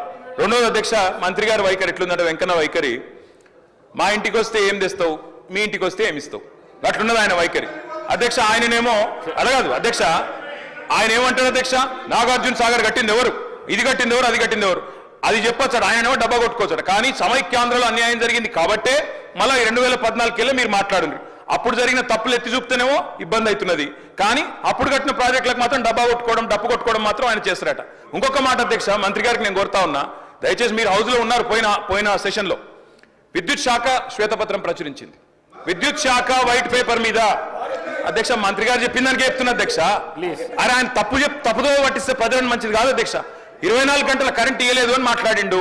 ఇదే హౌస్ లో మీ డిప్యూటీ సీఎం చెప్పిండు, అది చెప్తున్నా వినండి, ఓపికగా వినండి. మీ డిప్యూటీ సీఎం గారు ప్రవేశపెట్టిన శ్వేతపత్రంలో నుంచే కోట్ చేస్తున్నా. మీ డిప్యూటీ సీఎం గారే చెప్పిండ్రు, కేసీఆర్ గవర్నమెంట్ లో అత్యధికంగా యావరేజ్ గా 19.2 గంటల కరెంటు, 24 గంటల కరెంటులో యావరేజ్ 19.2 అవర్స్ ఇచ్చినామని చెప్పి మీ డిప్యూటీ సీఎం చెప్పిండ్రు. కాదంటే మీరు పోయి మీ డిప్యూటీ సీఎం తో పంచాయతీ పెట్టుకోండి, ఆయన అటు ఎందుకు చెప్పిండో అడుక్కోండి. ఇంకొక మాట, లాగ్ బుక్లు అన్నారు అధ్యక్ష. మేము అంటున్నా అధ్యక్ష, ఇవాళ కాంగ్రెస్ ప్రభుత్వం ప్రకటనలు గుప్పిస్తున్నది, ఎక్కడ చూసినా ఇవాళ మొత్తం కాంగ్రెస్ ప్రకటనలే కనబడుతున్నాయి. అందులో ఏం చెప్తున్నారు అధ్యక్ష, 24 గంటల కరెంటు. నేను వెంకటరెడ్డి గారిని అడుగుతున్నా, ఈడికెళ్ళి మీ సభ వాయిదా వేయండి అధ్యక్ష, బస్సులు అందరం పోదాం, నల్గొండ జిల్లాకే పోదాం. ఈ రోజు ఏ ఒక్క లాగ్ బుక్ లోనన్నా 24 గంటల కరెంటు వస్తున్నట్టు చూపెడితే మేము మొత్తం శాసనసభాపక్షం రాజీనామా చేస్తామని చెప్పి నేను ఆయన అడుగుతా ఉన్నా అధ్యక్ష. అధ్యక్ష ఇప్పుడు వాళ్ళేమో ప్రచారం చేయొచ్చు, పద్ధతి కాదు అధ్యక్ష. మాట్లాడుతుంది ఒకటి, వారు ఇంకొకటి చెప్తా ఉన్నారు. ఇంకొక మాట అధ్యక్ష, ఇంకొక మాట అధ్యక్ష, ఇంకొక మాట మంత్రి గారు నేను కోరుతా, అన్నదాతల గురించి మాట్లాడుతున్నా, అన్నదాతల గురించే మాట్లాడుతున్నా సార్, అన్నదాతల గురించి మాట్లాడుతున్నా. మంత్రి గారు తప్పకుండా ఈ విషయం తెలుసుకోవాలి, ముఖ్యంగా నల్గొండ జిల్లా మంత్రి గారు. అధ్యక్ష, కేసీఆర్ ప్రభుత్వంలో నల్గొండ జిల్లాకు జరిగింది ఏంది అంటే ఒక్క నిమిషంలో చెప్పాలి అంటే అధ్యక్ష, భారతదేశం మొత్తంలో తెలంగాణ నెంబర్ 1 స్థాయికి చేరుకుంటే ధాన్యం పండించడంలో, ధాన్యం ఉత్పత్తిలో, అందులో ఉమ్మడి జిల్లా తీసుకుంటే అధ్యక్ష, మొత్తం తెలంగాణనేమో భారతదేశంలో ధాన్యం ఉత్పత్తిలో నెంబర్ 1 అయితే, తెలంగాణలోని ఉమ్మడి 10 జిల్లాల్లో వరి ధాన్యం పండించడంలో నెంబర్ 1 జిల్లా నల్లగొండ జిల్లా అనే మాట నేను గౌరవ మంత్రి గారికి చెప్తా ఉన్నా అధ్యక్ష. అత్యధికంగా ధాన్యం పండింది నల్లగొండ. ఇది వారు తెలుసుకోవాలా, తెలుసుకొని మాట్లాడాలని చెప్పి నేను కోరుతా ఉన్నా అధ్యక్ష. ఇక మీరు దాని మీద మళ్ళీ ప్రత్యేకంగా చర్చకు అవకాశం ఇస్తానంటే మేము సిద్ధంగా ఉన్నాం అధ్యక్ష. అధ్యక్ష, 10 ఏళ్లలో రైతు బంధు మాత్రమే కాదు అధ్యక్ష, ఒక్కటి కాదు అధ్యక్ష, సకాలంలో ఎరువులు, విత్తనాలు, 2603 వ్యవసాయ రైతు వేదికలు, ఇవన్నీ పెట్టడంతో పాటు వ్యవసాయ విస్తరణ, ఎందుకంటే వ్యవసాయ స్థిరీకరణ జరగాలంటే వ్యవసాయ విస్తరణ జరగాలి, అందుకే ఇవన్నీ కూడా తీసుకున్నాం అధ్యక్ష. అందులో భాగంగా వచ్చిందే రైతు బంధు. అధ్యక్ష, మా కమిట్మెంట్ రైతుల విషయంలో చెప్పాలంటే మా కమిట్మెంట్ ఒకటే చెప్పొచ్చు అధ్యక్ష. మా మెడ మీద కత్తి పెట్టిరు, వ్యవసాయ మోటార్లకు మీటర్లు పెడతారా పెట్టరా అని ఆనాడు మా మెడ మీద కత్తి పెడితే 30,000 కోట్ల రూపాయల అదనపు రుణాన్ని కూడా వదులుకున్నాం, ఆ రుణ పరిమితిని కూడా వదులుకున్నాం. కానీ పెట్టి పరిస్థితుల్లో పెట్టం, మోటార్లకు మీటర్లు పెట్టమని చెప్పిన కమిట్మెంట్ ఉన్న నాయకుడు కేసీఆర్ గారు అధ్యక్ష. మరి ఇప్పుడు వీరు పెడతారా పెట్టరా, పైన వాళ్ళు చెప్పినట్టు వింటారా వినరా అని చెప్పి రైతులు కూడా చూస్తా ఉన్నారు అధ్యక్ష. అధ్యక్ష, ఆనాటి పరిస్థితి అధ్యక్ష, రైతు బంధు గురించి ఒక మాటలో చెప్పాలి అంటే పేరు పెడుతున్నారు గౌరవ సభ్యులు గారు సార్ మీ ద్వారా కేటీఆర్ గారికి రిక్వెస్ట్ చేస్తాం. లాస్ట్ 10 years మీ రూల్లో 1 ఎకరానికి ఎక్స్ట్రా ఇరిగేషన్ వాటర్ వచ్చింటే నల్గొండకు, అది బునియాద్ గాని కానీ, ధర్మారెడ్డి కాలు, బ్రాహ్మణవెల్లని కానీ, సొరంగం కానీ, గన్నమల్ల కానీ, బస్వాపూర్ కానీ, ఏ ఒక్క ప్రాజెక్ట్ కాదు కదా, మూసి కాలువలు ఈ డ్రైనేజ్ నీళ్లకు వ్యవసాయాన్ని వాడుకుంటానికి కూడా 100 కోట్లు ఇవ్వలే. ఈ ఏమంటారు అధ్యక్ష, మిస్గైడ్ చేస్తున్నావు. నల్గొండ జిల్లాలో ఎక్కువ ధాన్యం పండింది. ఎట్లా పండింది అధ్యక్ష? ఆనాడు ఇందిరాగాంధీ జవహర్లాల్ నెహ్రూ పూర్తి చేసిన సాగర్ డ్యామ్తో 8 lakhs acres, AMRP project N T Ramarao మొదలు పెడితే ఆ తర్వాత డిస్ట్రిబ్యూట్ కెనాల్తో 400 కోట్లతో నేను రాజశేఖర రెడ్డి గారు సీఎం ఉన్నప్పుడు పూర్తి చేస్తే వచ్చిన పంట. ఈసారి మన పోయినసారి అధ్యక్ష క్రాప్ హాలిడే. ఎందుకు క్రాప్ హాలిడే? ఈయన జగన్మోహన్ రెడ్డి గారు వీళ్ళకి బిర్యానీ పెట్టి వీళ్ళ ఫ్రెండ్షిప్ వేరే. రాయలసీమ లిఫ్ట్ ఇరిగేషన్ అధ్యక్ష, అరే ఆగబా బాబు నీకు చెప్తా, మా బాగా చెప్తా నేను. రాయలసీమ లిఫ్ట్ ఇరిగేషన్ పోతిరెడ్డి పాటు 8,000 టీఎస్కే 44,000 పెంచితేనే సొంత పార్టీ ముఖ్యమంత్రి రాజశేఖర రెడ్డితో కొట్లాడినా నేను సొంత పార్టీ ముఖ్యమంత్రి రాజశేఖర రెడ్డి గారితో కొట్లాడినా పులిచింతలు 3వ పంటకి ఇస్తే కొట్లాడినా నా సొరంగం ఇవ్వకుండా నా బ్రాహ్మణ వేలు ఇవ్వకుండా నువ్వు ఎందుకు 3వ పంటకు నీళ్ళు ఇస్తున్నావు కొట్లాడినా వీళ్ళు సార్ నల్గొండ జిల్లాల అంత బ్రహ్మాండంగా పంట పెరిగి నీళ్ళు ఇచ్చుంటే ఏకలింగం గెలుస్తారా సార్ అందరూ 60-70 మెజార్టీతో గెలిచినాం ఇలా ఓట్లు వేసేవారు కదా మోసం చేసి నల్గొండని ఇవాళ మా ముఖ్యమంత్రి గారు మూసిని క్లీన్ చేసి మమ్మల్ని బతుకునిద్దామంటే దానికి అడ్డపడుతుంది సార్ మేము బతకాలని లేదు ఇంత విషయం ఇచ్చి చంపండి నల్గొండ ప్రజలు చంపండి బాగుపడుతుంది కలిసి రాండి సార్ ఒక్కసారి మా ఊర్లో అనుకోండి బ్రాహ్మణ వెళ్ళేలా పక్కకు మూసిపోతుంది ఏడుపోస్తా వీళ్ళని చూస్తే ఈ అజ్ఞానులు ఎట్లా ఈ సభకు వస్తున్నారు ఒకసారి ప్రపంచ దేశాలంతా కూడా ఇంత ఖర్చు పెట్టైనా ఆరోగ్యాన్ని ముఖ్యం సార్ వ్యవసాయానికి ఒక నీళ్లు ఇవ్వలే మిషన్ మీద 6,000 కోట్ల టెండర్ పెట్టి డ్రా చేసుకున్నారు ఇవన్నీ లెక్కలతో సహా నా దగ్గర ఉన్నాయి కానీ కేటీఆర్ చెప్తాను తప్పు చేయకు ఒక్క ఎకరం నీళ్ళు ఇవ్వలే మా ప్రాజెక్టులే ఎన్టీ రామారావు పుణ్యమని ఏఎంఆర్పి రాజశేఖర డిస్ట్రిబ్యూషను మా రేవంత్ రెడ్డి గారి పుణ్యాన 2 నెలల్లో సొరంగం బ్రాహ్మణ వెళ్ళేలా గన్నవల్ల బస్వాపూర్ పూర్తి చేసుకుంటాం జిల్లా మొత్తం సస్యశామనం చేసుకుంటాం మీరు ఎన్ని అడ్డపడ్డా బీజేపీ వాళ్ళు అడ్డం పడ్డా మూసీని క్లీన్ చేయించుకొని మేము బతికే కోరిక మేము కూడా బతకాలి అది చేస్తున్నాను ముఖ్యమంత్రి గారికి మీ ద్వారా వాళ్ళకు కూడా జ్ఞానోదయం కలవాలని ఆ దేవుని ప్రార్థిస్తున్న అధ్యక్ష కేటీఆర్ గారు స్పీకర్ సార్ సబ్జెక్ట్ ఏంది ఆయన ఏం మాట్లాడుతుంది సార్ మీరు మమ్మల్ని కంట్రోల్ చేస్తే కదా సార్ ఆయన నియంత్రించాలి మీరు పెట్టండి సార్ చర్చ పెట్టండి నల్లగొండ ఇరిగేషన్ మీరు చర్చ ఒక రోజు పెట్టండి మేము ఎన్ని లక్షల ఎకరాలకు నీళ్ళు ఇచ్చినప్పుడు హరీష్ రావు గారు చెప్పిండ్రు రేపు చర్చ పెడితే సావధానంగా మొత్తం చెప్తాం మంత్రి గారిని అడుగుతున్నాను నేను మీరు మాతో తుంగతుర్తికి పోదాం సూర్యాపేట పోదాం కోదాడ పోదాం గతంలో కాంగ్రెస్ ప్రభుత్వం లేనడం అక్కడ నీళ్ళు వచ్చినాయా 2 లక్షల ఎకరాలకు అదనంగా కేసీఆర్ గారు కాళేశ్వరం నీళ్ళు ఇచ్చిన మాట వాస్తవమా కాదా పోయి రుజువు చేస్తాం ఎందుకు అధ్యక్ష అంత బేసిజం ఆయనకి రెండో మాట నల్లగొండ జిల్లాలో అన్ని విలేజెసిందే ఉంటాయి అధ్యక్ష నేను అడుగుతున్నా మరి ఆనాడు ఎందుకు అధ్యక్ష వరి ధాన్యం ఉత్పత్తిలో నల్లగొండ జిల్లా మొత్తం దేశంలోనే నెంబర్ 1 జిల్లా ఎందుకు కాలే అధ్యక్ష అన్ని విలేజెసింటే అధ్యక్ష మంత్రి గారు దయచేసి మీ సబ్జెక్ట్ వచ్చినప్పుడు మాట్లాడు మీరు వద్దన్నారా మీరు ముఖ్యమంత్రి గారు నేను మాట్లాడలేకపోతే నేనేం చేస్తాను నాకు అర్థం కాదు అప్పుడప్పుడు నీ సబ్జెక్ట్ కూడా తీసుకోమని చెప్పు దయచేసి అధ్యక్ష నేను మాట్లాడుతుంది రైతు బంధు మీద అధ్యక్ష వారిని కంట్రోల్ చేయండి అధ్యక్ష ఏం పద్ధతి అధ్యక్ష ఆ రోజు రుణగ్రస్తులైన రైతులకు తెలంగాణ వచ్చినాడు రుణమాఫీ చేస్తామని చెప్పిన అధ్యక్ష చెప్పడమే కాకుండా 2 దఫాలుగా 30,000 కోట్ల రూపాయల రుణమాఫీ చేసిన ఘనత కూడా కేసీఆర్ గారి ప్రభుత్వానికే దక్కుతుంది ఈ మాట కూడా నేను విజ్ఞప్తి చేస్తా ఉన్నా అధ్యక్ష దాంతో పాటు మొత్తం దేశంలోనే రైతు రుణగ్రస్తుడు కాకుండా ఉండాలంటే ఏం చేయాలంటే మొత్తం దేశంలోనే అతి పెద్ద నగదు బదిలీ పథకం రైతు బంధు ప్రవేశపెట్టిన వాళ్ళమే మా ప్రభుత్వం అధ్యక్ష కేసీఆర్ గారు అధ్యక్ష ఒక్క మాట చెప్పాలి అధ్యక్ష ఈ రైతు బంధు మీద విపరీతమైన దుష్ప్రచారం చేసింది అధ్యక్ష కాంగ్రెస్ పార్టీ పెద్ద వాళ్ళకి ఇస్తున్నారు భూస్వాములకు ఇస్తున్నారు అని మాట్లాడారు అధ్యక్ష ఈ రోజు మంత్రి గారు మీరు అధికారంలో ఉన్నారు డేటా మీ దగ్గర ఉంది మీ రెవెన్యూ మంత్రి గారి దగ్గర ఉంది తీసుకోండి 198% మంది అధ్యక్ష 198% మంది బక్క చిక్కిన సన్నకారు రైతులు చిన్న రైతులు ఉన్నారు ఈ రైతు బంధు పథకం లబ్ధిదారులు అందుకే చిన్న పెద్ద తేడా చూడలేదు నేను ఇందాక మీరు రేవంత్ రెడ్డి గారు రాకముందు కూడా నేను చెప్పిన మళ్ళీ చెప్తున్నా మహబూబ్ నగర్ జిల్లాలో 30-40 ఎకరాలున్న రైతులు కూడా రైతు కూలీలుగా మారిన పరిస్థితి అందుకే మేము పరిమితి పెట్టలేదు అట్లాంటి ఆలోచన చేయలేదు ఎగబెట్టాలని ఆలోచన చేయలేదు వ్యవసాయ రంగం గాడిన పడేదాకా వ్యవసాయం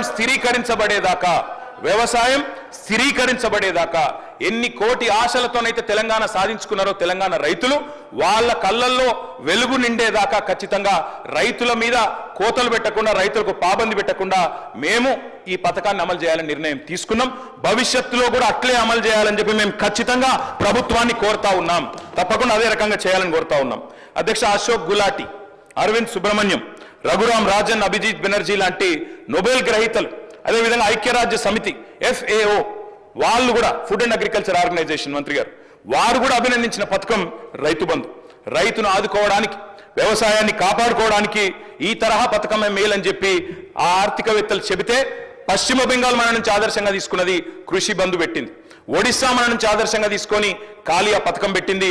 ఆఖరికి బీజేపీ వాళ్ళు బయట చెప్పారు కానీ పీఎం కిసాన్ కూడా కాపీ కొట్టి పెట్టిన పథకమే అధ్యక్ష. రైతు బంధును కాపీ కొట్టి పీఎం కిసాన్ అని పెట్టుకున్నారు, కానీ అందులో కట్టింగులు పెట్టింది అధ్యక్ష. ఇప్పుడే మంత్రి గారు చెప్పారు అధ్యక్ష, 11 సీజన్లు 11 కాలాల పాటు 73,000 కోట్ల రూపాయలు రైతు ఖాతాల్లో జమ చేసిన ప్రభుత్వం కేసీఆర్ ప్రభుత్వం. ఆకలి కేకల నేలను అన్నపూర్ణగా మార్చింది బీఆర్ఎస్ ప్రభుత్వం. రైతు విలువ పెరిగింది, రైతు భూముల విలువ పెరిగింది, సాగు సంబరం అయింది. రైతు రంది మార్చిన గేమ్ చేంజర్ రైతు బంధు. అదేవిధంగా అధ్యక్ష, ఒక్క మాటలో చెప్పాలంటే ఏం జరిగింది అంటే 2014లో ఆనాడు కేవలం ఇది నా లెక్క కాదు అధ్యక్ష, ఆర్బీఐ లెక్క, 2013-14లో ఆనాడు 34,30,000 ఎకరాల్లో సాగైతుంటే ఆనాటి ప్రొడక్షన్ 106,86,000 టన్నులు. ఇది ఆర్బీఐ లెక్క అధ్యక్ష. అధ్యక్ష, అక్కడి నుంచి మేము దిగిపోయే నాటికి చూస్తే 34 లక్షల ఎకరాల్లో సాగవుతున్న తెలంగాణ పంటలు అల్టిమేట్ గా 59.89 లక్షలకు చేర్చినాం అధ్యక్ష. అదే మాదిరిగా భారతదేశంలోనే అగ్రగామిగా పంజాబ్ను హర్యానాను దాటి ధాన్యం ఉత్పత్తిలో నెంబర్ 1 గా చేసిన ఘనత కూడా ఖచ్చితంగా కేసీఆర్ ప్రభుత్వానికి దక్కుతుంది అనే మాట కూడా నేను విజ్ఞప్తి చేస్తా ఉన్నా అధ్యక్ష. అధ్యక్ష, ఆహార పంటల ఉత్పత్తి 71 లక్షల టన్నుల నుంచి 2 కోట్ల టన్నులకు పెరిగింది, 185% అభివృద్ధి అధ్యక్ష. అధ్యక్ష, పంటల సాగు నాడు 2 పంటలు కలిపి 1,31,00,000 ఎకరాలు ఈ రోజు 2,29,00,000 ఎకరాలకు చేరుకున్నదంటే 10 ఏళ్ల కాలంలో ఇది పురోగతి కాదా, ఇది ప్రోగ్రెస్ కాదా, వ్యవసాయ విస్తీర్ణం జరగలేదా, వ్యవసాయ స్థిరీకరణ జరగలేదా? దీని వెనుక ఉన్న ప్రేరణ, దీని వెనుక ఉన్న బ్యాక్ బోన్ రైతు బంధు కాదా? అందుకే మేము అంటున్నాం అధ్యక్ష, నీరు పల్ల మెరుగు నిజం దేవుడెరుగు అంటారు, కానీ సంకల్ప బలం ఉంటే పల్లానికి పోయే నీటిని కూడా పైకి తీసుకొచ్చే ప్రయత్నం చేసినాం అధ్యక్ష. ప్రపంచంలోనే అతిపెద్ద లిఫ్ట్ ఇరిగేషన్ ప్రాజెక్ట్ కాళేశ్వరం అధ్యక్ష. అదేవిధంగా పాలమూరు రంగారెడ్డి ఎత్తిపోతల పథకం తప్పకుండా చెప్పాలి అధ్యక్ష. అధ్యక్ష, కాళేశ్వరం అంటే తెలియనోళ్ళు ఏమో మాట్లాడతారు అధ్యక్ష, తెలియనోళ్ళు మాట్లాడతారు అధ్యక్ష కాళేశ్వరం గురించి. కాళేశ్వరం అంటే ఒక బ్యారేజ్ కాదు, కాళేశ్వరం అంటే 3 బ్యారేజీలు, 15 రిజర్వాయర్లు, 19 సబ్ స్టేషన్లు, 21 పంప్ హౌజులు, 203 కిలోమీటర్ల సొరంగ మార్గం, 1531 కిలోమీటర్ల గ్రావిటీ కెనాల్, 98 కిలోమీటర్ల ప్రెజర్ మెయిన్స్, 141 టీఎంసీల స్టోరేజ్ కెపాసిటీ, 530 మీటర్లకు నీళ్లు ఎత్తిపోసే బృహత్ పథకం కాళేశ్వరం మల్టీపర్పస్ ప్రాజెక్ట్ కాళేశ్వరం. తెలియనోళ్ళు మాట్లాడతారు అధ్యక్ష, ఏదేదో మాట్లాడతారు, వాస్తవాలు ఇట్లా ఉన్నాయి అధ్యక్ష. అధ్యక్ష, నేను వారికి చెప్పేది వీటన్నిటి ఫలితంగా కేటీఆర్ గారు ప్లీజ్ సబ్జెక్ట్ డివియేషన్ కాకుండా రైతు భరోసా మీద ఎక్కడ డిబేట్ అయినా సూచన సలహాలు. కాళేశ్వరం వల్ల సాగు విస్తీర్ణం పెరిగింది అంటున్నా, పెరగలేదంటే వాళ్ళని చెప్పమని మేము వద్దంటామా సార్? అధ్యక్ష, అట్లా పాలమూరు రంగారెడ్డి ఎత్తిపోతల పథకం, అదేవిధంగా ఖమ్మం జిల్లాలో భక్త రామదాస్ పథకం, వ్యవసాయ శాఖ మంత్రి గారి కాన్స్టిట్యున్సీలో భక్త రామదాస్ సీతారామ ప్రాజెక్ట్, దశాబ్దాలు కరువుతో అల్లాడిన తెలంగాణను ఇవాళ మా 10 ఏళ్ల పాలనలో సుభిక్ష తెలంగాణగా, పాడి పంటల తెలంగాణగా చేసింది ఖచ్చితంగా బీఆర్ఎస్ ప్రభుత్వం అని బల్ల గుద్ది చెప్తున్నాం అధ్యక్ష. అధ్యక్ష, సాగునీటి పారకం 2014లో ఆనాడు 62,50,000 ఎకరాలుంటే ఈ రోజు అధ్యక్ష 1,60,00,000 ఎకరాలకు చేరింది, 155% పెరిగింది. అంటే ఇది విస్తీర్ణం కాదా, వ్యవసాయ విస్తీర్ణం కాదా? రైతు బంధు దీనికి వెనకాల వెన్నుదన్నుగా నిలబడలేదా? అదనంగా సుమారు 1,00,00,000 ఎకరాలు సాగులోకి తెచ్చాము అంటే ఆ సాగు చేయని రైతులకు కూడా ఇచ్చిన ప్రోత్సాహకం వల్లనే, సాగు చేయని రైతులకు కూడా రైతు బంధు ఇవ్వడం వల్లనే వాళ్ళకు కూడా మీరు చెప్పిన లెక్క ప్రకారమే మంత్రి గారు, మీరు చెప్పిన లెక్క ప్రకారమే 19-20లో సాగైన విస్తీర్ణం 1,41,41,00,000 ఎకరాలు. అదే 2021కి 2,04,00,000 ఎకరాలకు పెరిగింది. 21-22కు 2,12,00,000 ఎకరాలకు పెరిగింది. 22-23కు 2,06,00,000 పెరిగింది. 23-24కు 2,07,00,000 పెరిగిందంటే సాగు చేయనాయనకు కూడా ప్రోత్సాహకం ఇచ్చి చెయ్యి సాగు అంటే రైతుకు వెన్ను దండుగా నిలబడితేనే ఇది పెరిగింది తప్ప ఉత్తగానే మాటలతో పెరగలేదు అధ్యక్ష. అధ్యక్ష, బియ్యం ఉత్పత్తి తీసుకుంటే రైతులు, తెలంగాణ రైతులు మనందరం గర్వపడే విధంగా వారు కూడా వ్యవసాయం చేసినారు. 2013-14లో మొత్తం బియ్యం ఉత్పత్తి రాష్ట్రం నుంచి 57 లక్షల టన్నులు, అది 23-24 నాటికి 1,68,00,000 టన్నులకు పెరిగింది అధ్యక్ష. మొత్తం ఉమ్మడి రాష్ట్రంలో ఆనాడు ఉమ్మడి ఆంధ్రప్రదేశ్లో 2013-14 ఏపీ తెలంగాణ 2 కలిపి కూడా FCIకి మొత్తం జోకిన ధాన్యం 81 లక్షల టన్నుల అధ్యక్ష. కానీ దక్కడి నుంచి 2021 వస్తే కేవలం 6 ఏళ్లలోనే 95 లక్షల టన్నులు ఒక్క తెలంగాణ రైతులు పండించిన ధాన్యమే FCI కొనలేక చేతులెత్తేసే పరిస్థితి వచ్చిన మాట వాస్తవమా కాదా? మా గౌరవ వ్యవసాయ మంత్రి గారు నేను అడుగుతా ఉన్నా. అధ్యక్ష, 10 ఏళ్లలో మొత్తం 10 ఏళ్లలో కేసీఆర్ గారి ప్రభుత్వంలో రైతన్నల నుంచి మా ప్రభుత్వం కొనుగోలు చేసిన ధాన్యం విలువ 1,34,000 కోట్లు అధ్యక్ష. 1,34,000 కోట్లు అనే మాట నేను విజ్ఞప్తి చేస్తా ఉన్నా. ఆనాడు 14-15లో మరి 24 లక్షల టన్నులు మాత్రమే కొనుగోలు చేస్తే వారికి ఏం సంబంధం సార్? వారికి ఏం సంబంధం సార్? ఇదేం నా తర్వాత వారికి ఇవ్వండి. I'm not yielding sir. I'm not yielding sir. I'm not yielding sir. అధ్యక్ష 2022-23లో I'm not yielding sir. Sir I'm not yielding. I'm not yielding sir. నా తర్వాత వారే మాట్లాడతారు. I'm not yielding. I'm not yielding sir. 2022-23లో ఒక ధాన్యం మొత్తం కొనుగోలు 1,30,00,000 టన్నులకు పెరిగింది అధ్యక్ష.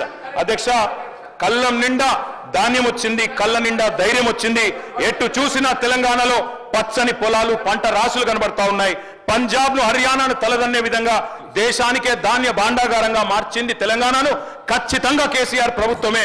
ఈ విషయంలో ఎవరికి కూడా అనుమానాలు అవసరం లేదు అధ్యక్ష. అధ్యక్ష, ఈరోజు ఒకనాడు వలసలు ఇక్కడి నుంచి పోయేవాళ్ళు అధ్యక్ష, తెలంగాణ నుంచి రైతులు.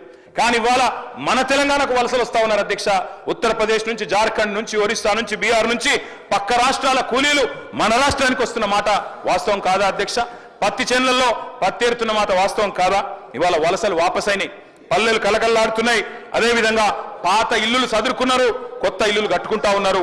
ఇవన్నీ కూడా ఖచ్చితంగా తెలంగాణలో వ్యవసాయం పండుగగా మారిందని చెప్పడానికి ఒక సంకేతం అధ్యక్ష. ఒక్కొక్క ఊళ్ళే బొడ్రాయి పండుగ చేస్తే లక్షలు ఖర్చు పెట్టి చేస్తా ఉన్నారు అధ్యక్ష. ఎందుకంటే వ్యవసాయం బాగైంది, సాగు బాగైంది, రైతు బాగైంది. మేము ఢిల్లీకి పోయినాం అధ్యక్ష. కేంద్ర మంత్రి గారిని అడిగినాం, కొన అంటున్నారు, ఎందుకు కొనరు బియ్యం అని. ఆయన అన్నాడు, ఇంతెట్లా పెరుగుతుందా, ఏం చమత్కారం చేసిండు అన్నాడు అధ్యక్ష. చమత్కారం కాదు అధ్యక్ష, బృహత్ కార్యం చేసినాం కాబట్టే బ్రహ్మాండంగా అల్టిమేట్ గా ధాన్యం కొనుగోలు పెరిగినాయి, రైతు ఆత్మహత్యలు తగ్గినాయి. ఆనాడు 2014లో 1,347 ఆత్మహత్యలుంటే ఈ రోజు 215కు తగ్గినాయి అధ్యక్ష. ఇవన్నీ కూడా వాస్తవాలు అధ్యక్ష. రైతు పచ్చబడితే కొందరికి కళ్ళు ఎర్రబడతా ఉన్నాయి అధ్యక్ష. అన్నదాత బాగుపడితే కొంతమంది ఓర్వలేకపోయింది అధ్యక్ష. 100 ఎకరాల రైతులకు, పెద్ద రైతులకు లాభం చేస్తున్నారని చెప్పి రైతు బంధు మీద దుష్ప్రచారం చేసినారు. తెలంగాణ బడుగు బలహీన వర్గాల రాష్ట్రం. 100కి 95% మంది బక్క రైతులే, చిన్న సన్నకారు రైతులే. వారికి ఇవాళ ప్రభుత్వం ఇచ్చిన లెక్కల ప్రకారం, మా దగ్గర ఉన్న లెక్కల ప్రకారం కూడా అధ్యక్ష, ఇవాళ తెలంగాణలో ఒక్కసారి వాస్తవ లెక్కలు మీరు వినాలి అధ్యక్ష, సభ్యులు కూడా వినాలి. 10 ఎకరాల పైన ఉన్న వాళ్ళు తెలంగాణలో రైతాంగం లెక్కలు తీస్తే 91.33% లబ్ధిదారులు 5 ఎకరాలు దానికంటే తక్కువనే ఉన్నారు అధ్యక్ష. 91.33% 5 ఎకరాల కంటే తక్కువ ఉన్నారు. 5 నుంచి 10 ఎకరాలు ఉన్న వాళ్ళు 7.28% ఉన్నారు. 10 ఎకరాల మీద ఉన్న వాళ్ళు ఎంతమంది అధ్యక్ష అంటే మొత్తం చూస్తే 1.39% ఓన్లీ. 1.39%. 25 ఎకరాల మీద ఉన్న వాళ్ళు ఎంతమంది అధ్యక్ష? 25 ఎకరాలు ఉన్న వాళ్ళు ఎంతమంది? 0.09%. అంటే 72,000 కోట్ల రైతు బంధులో మనం పెద్దవాళ్ళకి ఇచ్చిండ్రు అని ప్రచారం చేసిన అధ్యక్ష. 1.39% మాత్రమే 10 ఎకరాల పైన ఉన్న వాళ్ళకి పోయింది అధ్యక్ష. అధ్యక్ష, 80% లబ్ధిదారులు ఎస్సీ, ఎస్టీ, బీసీ, మైనారిటీస్ అధ్యక్ష. అందులో బీసీలు 54%, ఎస్సీలు 13%, ఎస్టీలు 13%, 70% రైతు బంధు పైసలు ఇవాళ ఎస్సీ, ఎస్టీ, బీసీ రైతుల ఖాతాల్లో పడ్డాయి. మేము ఇందాక అడిగిన అధ్యక్ష మంత్రి గారిని మళ్ళీ చెప్తా ఉన్నాం. ROFR పట్టాలు ఇచ్చినాం, 4.5 లక్షల ఎకరాలకు ఇచ్చినాం. పోడు భూముల్లో 1 ఎకరం 1 పంట మాత్రమే పండుతుంది. దయచేసి నేను మంత్రి గారిని కోరుతా ఉన్నా, తప్పు చేయకండి. కేవలం 1 పంట పండుతుంది కాబట్టి గిరిజన రైతులకు కోతలు పెడతాం, రేపటి రోజున ఖచ్చితంగా వారికి 2వ పంటకి ఇవ్వం, వారు 1 పంట పంటే పరిస్థితి ఉంటే మంచిది కాదు అన్నట్టుగా కటింగ్ పెడితే మంచిది కాదు అని వారికి నేను విజ్ఞప్తి చేస్తా ఉన్నా అధ్యక్ష. నేను సూచన చేస్తా ఉన్నా అధ్యక్ష, మట్టిని నమ్ముకున్న రైతుకు ఎంత చేసినా తక్కువనే, ఎంత ఇచ్చినా తక్కువనే. కానీ అన్నదాత విషయంలో కోతలు ఎగవేతలు పెడదాం అనుకుంటా ఉన్నారు. రైతుకు చేసే సహాయాన్ని దాన ధర్మంగా చూస్తే ప్రయత్నం చేస్తా ఉన్నారు. అన్నదాతకి ఇచ్చే భరోసాను భారంగా చూడకండి, బాధ్యతగా చూడండి. 47% మందికి ప్రత్యక్షంగా ఉపాధి కల్పించేది వ్యవసాయం. పరోక్షంగా కూడా కలుపుకుంటే 65% ప్రజలకు ఈ రాష్ట్రంలో వ్యవసాయ అనుబంధ రంగాల మీదనే వాళ్ళ బతుకుదెరువు ఉన్నది. మరి బాగుపడాలంటే పరిశ్రమలకు పెద్ద పెద్ద ప్రోత్సాహకాలు ఇస్తాం అధ్యక్ష. నేను పరిశ్రమల మంత్రిగా పనిచేసిన కాబట్టి తెలుసు నాకు. పరిశ్రమలకేమో రెడ్ కార్పెట్ ఇస్తాం, పెద్ద పెద్ద ప్రోత్సాహకాలు ఇస్తాం. కానీ రైతు కాడికి వచ్చే వరకు మాత్రం కటింగులు పెట్టే ప్రయత్నం చేస్తున్నాం. ఇది మంచిది కాదు అనే మాట కూడా నేను వారికి విజ్ఞప్తి చేస్తా ఉన్నా అధ్యక్ష. కొంతమంది చెప్పారు అధ్యక్ష ఎన్నికలకు ముందు, ముష్టి 10,000 ఎందుకు, ఎకరానికి 15,000 ఇస్తాం, వెంటనే ఇస్తాం. మీరు ఇప్పుడు డిసెంబర్ 3 ముందు తీసుకుంటే 7,500 వస్తుంది, తర్వాత అయితే 17,000 ఇస్తానని చెప్పిన వాళ్ళు ఉన్నారు. 2 పంటలకు కాదు 3 పంటలకు ఇవ్వాలని మాట్లాడింది అధ్యక్ష. దాంతో పాటు ఇప్పుడు తీసుకుంటే 5,000, డిసెంబర్ 3 తర్వాత తీసుకుంటే 7,500 అన్నారు అధ్యక్ష. యాసంగి రైతు బంధుకు పైసలు ఆపాలని ఉత్తరాలు రాసిన ఉత్తరాలు కూడా మా దగ్గర ఉన్నాయి అధ్యక్ష. ఎన్నికల్లో గెలిచిన తర్వాత ఇప్పటి వరకు రైతు బంధు లేదు, భరోసా లేదు అధ్యక్ష. ఇక నేను విమర్శ చేయను అధ్యక్ష, కానీ వాస్తవం అధ్యక్ష, ఒక్కొక్క రైతుకు మంత్రి గారు, అగ్రికల్చర్ మినిస్టర్ గారు, గౌరవ రామారావు గారికి ఇందాక చెప్పే అధ్యక్ష, మళ్ళీ చెప్తున్నాను, ROFRకి కట్ చేస్తామని కానీ లేదు ఈ యొక్క రైతు భరోసాలో కట్టింగ్లు పెడతామని కానీ ఈ ప్రభుత్వం ఇంతవరకు ఏమీ చెప్పలేదు. గౌరవ సభ్యుల సూచనల మేరకు మేము వెళ్తామని చెప్పాము. ఏం కావాలో చెప్పండి, ఏ రకంగా ఇవ్వాలనో చెప్పండి. చిన్న కారు రైతులు, పెద్ద కారు రైతులు అని చెప్తున్నారు. మనం ఇచ్చినటువంటి జీవోలో 231 ప్రకారంగా ఈ యొక్క రైతు బంధు పంట వేసినటువంటి రైతులకు ఇవ్వమని ఉన్నది. అంతే తప్ప పంట వేయని రైతులకు ఇచ్చారు, దానివల్ల 20,000 కోట్లు పంట వేయనటువంటి రైతుల జేబుల్లోకి పోయినాయి అని చెప్పే మేము ముందు సమాచారం పెట్టాం తప్ప పంట వేసినటువంటి రైతుకు 1 ఎకరం కూడా తగ్గించలేదు. అయినా సరే ఈ ప్రభుత్వం వచ్చిన తర్వాత గత మార్చి ఏప్రిల్ నెలలో మీరు ఇవ్వనటువంటి రైతు బంధు పథకాన్ని 7,625 కోట్లు ఒకే ఒక రాత్రి రిలీజ్ చేసినటువంటి ప్రభుత్వం కాంగ్రెస్ ప్రభుత్వం, అది రేవంత్ రెడ్డి గారి ప్రభుత్వం. కాబట్టి మీరు ఇవ్వనటువంటి పంటని మేము మార్చి ఏప్రిల్ ఇచ్చి మళ్ళీ కొత్త విధి విధానాల కోసం మీ ముందు గతంలో జరిగినటువంటి చరిత్రను మీ ముందు పెట్టాం తప్ప ఈ ప్రభుత్వం ఇంతవరకు ఏ నిర్ణయం చేయలేదు. ఈ సభలో సభ్యుల యొక్క అభిప్రాయం తీసుకున్న తర్వాతనే మా నిర్ణయం ప్రకటిస్తాము కేబినెట్ ద్వారా. గౌరవ సభ్యులు దాన్ని గమనంలోకి తీసుకోవాలని చెప్పి విజ్ఞప్తి. అధ్యక్ష, కన్క్లూడ్ చేయండి కేటీఆర్ గారు. ఎక్కడ కంక్లూడ్ చేయాలి సార్? ఇప్పుడు దాకా వారు ఇంతసేపు డిస్టర్బ్ చేశారు. ఒక 20 నిమిషాలు ఇవ్వండి, కంక్లూడ్ చేస్తాను సార్. అధ్యక్ష, ఒక్కో రైతుకు మంత్రి గారు చెప్పారు అధ్యక్ష, మీరు ఆపెట్టిపోయినారు, మేము ఇచ్చినామన్నారు. వారు చెప్పింది అధ్యక్ష గుర్తు చేస్తా ఉన్న వారికి, ఎన్నికల కోడ్ వచ్చింది కాబట్టి ఆనాడు రైతు బంధు మా ప్రభుత్వంలో ఉన్నప్పటికీ 11 సీజన్లు ఇచ్చినాం అధ్యక్ష. 12వ సీజన్ ఇవ్వకపోతే ఎలక్షన్ కోడ్ వచ్చింది, ఆగింది. మరి మీరేమన్నారు అధ్యక్ష? డిసెంబర్ 3కు ముందు తీసుకుంటే 5,000, డిసెంబర్ 3 తర్వాత తీసుకుంటే 7,500. ఇప్పుడు మీరు చెక్కిన లెక్క ప్రకారం ఇచ్చినారా అధ్యక్ష? 7,500 ఇచ్చారా? మంత్రి గారు చెప్పాలా? ఇవ్వలేదు అధ్యక్ష. మార్పు అని ఉదరగొట్టారు అధ్యక్ష. మార్పు అంటే ఏందో అనుకున్నాం అధ్యక్ష. పేరు మార్చి రైతు బంధు పేరు మార్చి రైతు భరోసాను పెట్టి పైసలు మాత్రం గవే. 5,000 7,500 అయితే అనుకున్న రైతులు 7,500 మాత్రం కాలే. అందుకే నేను అంటా ఉన్నా అధ్యక్ష, ఈ ప్రభుత్వం ఒక్కొక్క రైతుకు బాకీ పడ్డది. ఒక్కొక్క రైతుకు మీరు పడ్డ బాకీ ఈ రోజు వరకు, పోయిన యాసంగికి మీరు రైతు భరోసా అన్నారు, పేరు మార్చారు, కానీ 2,500 రూపాయలు అదనంగా మీరు ఎకరానికి ఇవ్వలేదు. నిన్న వానాకాలం మొత్తం ఎగ్గొట్టిను, రైతు బంధు ఎగ్గొట్టిను. మీరు 7,500 ఇయ్యాల్సి ఉండే ఎకరానికి మీరు ఇయ్యలేదు, మొత్తం ఎగ్గొట్టినరు. ఇప్పుడు యాసంగి 7,500 ఒక ఎకరానికి ఈ రాష్ట్రంలో రైతుకు ఇవాళ మీరు బాకీ పడ్డారు. ఆ బాకీ 17,500 రూపాయలు. మీరు తిరిగి ఎప్పుడు విధి విధానాలు సబ్ కమిటీ ఎన్ని చేసినా ఈ 17,500 రూపాయలు ఖచ్చితంగా మీరు రైతుకు బాకీ పడ్డారు, ఇయ్యాలని చెప్పి మేము డిమాండ్ చేస్తా ఉన్నాం. అదేవిధంగా అధ్యక్ష, 2 విడతలు రైతు భరోసాతో పాటు ఒక విడత 5,000 ఇచ్చి ఎగ్గొట్టిన 2,500 కలిపితే ఇప్పుడు నేను చెప్పిన లెక్క 17,500 అధ్యక్ష. మొత్తం 70 లక్షల రైతుల లెక్క తీసుకుంటే మీరు రైతులకు పడ్డ బాకీ ఎంత అంటే 26,775 కోట్లు ఖచ్చితంగా కట్టియాలని చెప్పి బీఆర్ఎస్ పార్టీ తరఫున మేము మిమ్మల్ని రిక్వెస్ట్ చేస్తా ఉన్నాం అధ్యక్ష. మరొక వైపు రుణమాఫీ గురించి అధ్యక్ష చాలా చెప్పారు అధ్యక్ష. రైతులు కూడా చాలా పాపం ఎదురు చూస్తూ ఉన్నారు.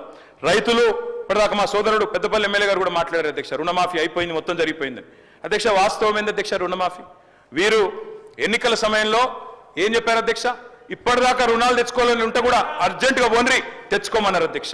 తెచ్చుకోమంటే డిసెంబర్ 9 నాడు సంతకం పెడతాం, 2 లక్షల రుణాలు తెచ్చుకొని మేము మొదటి సంతకమే దాని మీద పెడతామని చెప్పి 2023 డిసెంబర్ 9 మొదటి సంతకం అన్నారు. ఏకకాలంలో రుణమాఫీ అన్నారు, ఒకటే పెన్ స్ట్రోక్ తో చేసేస్తా అన్నారు. కానీ అధ్యక్ష జరిగింది ఏంది అధ్యక్ష? ఈరోజు ఈ రాష్ట్రంలో ఎస్ఎల్బిసి వీరు ప్రభుత్వం రాగానే డిసెంబర్ 7 ఎస్ఎల్బిసి పెట్టారు, state level bankers committee meeting పెట్టారు. State level bankers committee meeting పెడితే అధ్యక్ష అందులో బ్యాంకర్స్ చెప్పినారు మొత్తం 2 లక్షల వరకు రుణమాఫీ చేయాలి అంటే 49,500 కోట్లు కావాలని చెప్పినారు. మరి ప్రభుత్వం ముఖ్యమంత్రి గారు చెప్పినారు, బయట ఎక్కడో మాట్లాడుతూ మైక్లో చెప్పారు, ఆ రికార్డు కూడా ఉంది, కావాలంటే ప్లే చేయమంటే చేస్తా అధ్యక్ష మీరు అనుమతిస్తే. ముఖ్యమంత్రి గారు చెప్పారు, ఏముంది ఆయనలా, మేము ఒక్క సంవత్సరం కడుపు కట్టుకుంటే 40,000 కట్టేస్తాం, ఏమున్నది అన్నారు. మరి సంవత్సరం అయిపోయింది, 40,000 కోట్లు పత్తా లేదు అధ్యక్ష. మరి కడుపు కట్టుకున్నారా, కట్టుకోలేదా, ఇంకేం చేసినారో మాకు తెలియదు అధ్యక్ష, వారు చెప్పాలి. అదేవిధంగా అధ్యక్ష 40,000 కోట్లు అన్నారు ముఖ్యమంత్రి గారు, ఎస్ఎల్బీసీ 49,500 అన్నది, ముఖ్యమంత్రి గారు 40,000 అన్నారు. మళ్ళా వెంటనే కేబినెట్ కాడికి వచ్చే వరకు 31,000 కోట్లు అయింది. మరి ఎట్లా మాయమైతే అధ్యక్ష లెక్కలు, 49,000కి వెళ్ళి 40 అయింది, 40కి వెళ్ళి కేబినెట్కి వచ్చే వరకు 31,000 కోట్లు అయింది, బడ్జెట్కి వచ్చే వరకు 26,000 కోట్లు. మళ్ళీ ఇవాళ మొన్న పాలమూరులో విజయోత్సవం జరిపినప్పుడు మొత్తం జరిగింది 19,000 కోట్లు అని చెప్తున్నారు అధ్యక్ష. నేను సవాల్ చేస్తా ఉన్నా, ఈ ప్రభుత్వాన్ని సవాల్ చేస్తా ఉన్నా అధ్యక్ష, ఏ ఊరికైనా పోదాం రాష్ట్రంలో, కొండారెడ్డి పల్లికి పోదామా, కొడంగల్కు పోదామా, సిరిసిల్లకు పోదామా, ఏ ఊరు వాళ్ళ ఇష్టం, పాలేరు పోదామా, ఎక్కడ పోదామా వాళ్ళ ఇష్టం. ఖచ్చితంగా ఏ ఒక్క ఊర్లోనైనా 100% రుణమాఫీ జరిగిందని రైతులు చెప్తే స్పీకర్ ఫార్మాట్ లో రాజీనామా వెంటనే మీకు ఇచ్చి రాజకీయ సన్యాసం తీసుకుంటా అధ్యక్ష, ఏ ఒక్క ఊర్లో అయినా సరే. అధ్యక్ష ఈ రకమైన బుకాయింపు, ఈ రకమైన మోసం మంచిది కాదు అధ్యక్ష. పావులా కూడా జరగలే అధ్యక్ష రైతు రుణమాఫీ, 49,500 కోట్లు అని చెప్పి ఇప్పటి వరకు 12,000 కోట్లు కూడా చేయకుండా తప్పించుకునే ప్రయత్నం చేస్తా ఉన్నారు. ఒక మాట అన్నారు అధ్యక్ష ఆ రోజు ముఖ్యమంత్రి గారు, రైతు బంధు ఎందుకు అయిపోతుందా, మేమేమన్నా దివానగాళ్ళమా, అవులగాళ్ళమా అని మాట్లాడింది అధ్యక్ష. మరి ఇలా వానాకాలం రైతు బంధు ఎగ్గొట్టిన వాళ్ళని ఏమనాలి అధ్యక్ష, వానాకాలం రైతు బంధు ఎగ్గొట్టిన వాళ్ళని ఏమనాలి అధ్యక్ష ముఖ్యమంత్రి గారి మాటల్లో.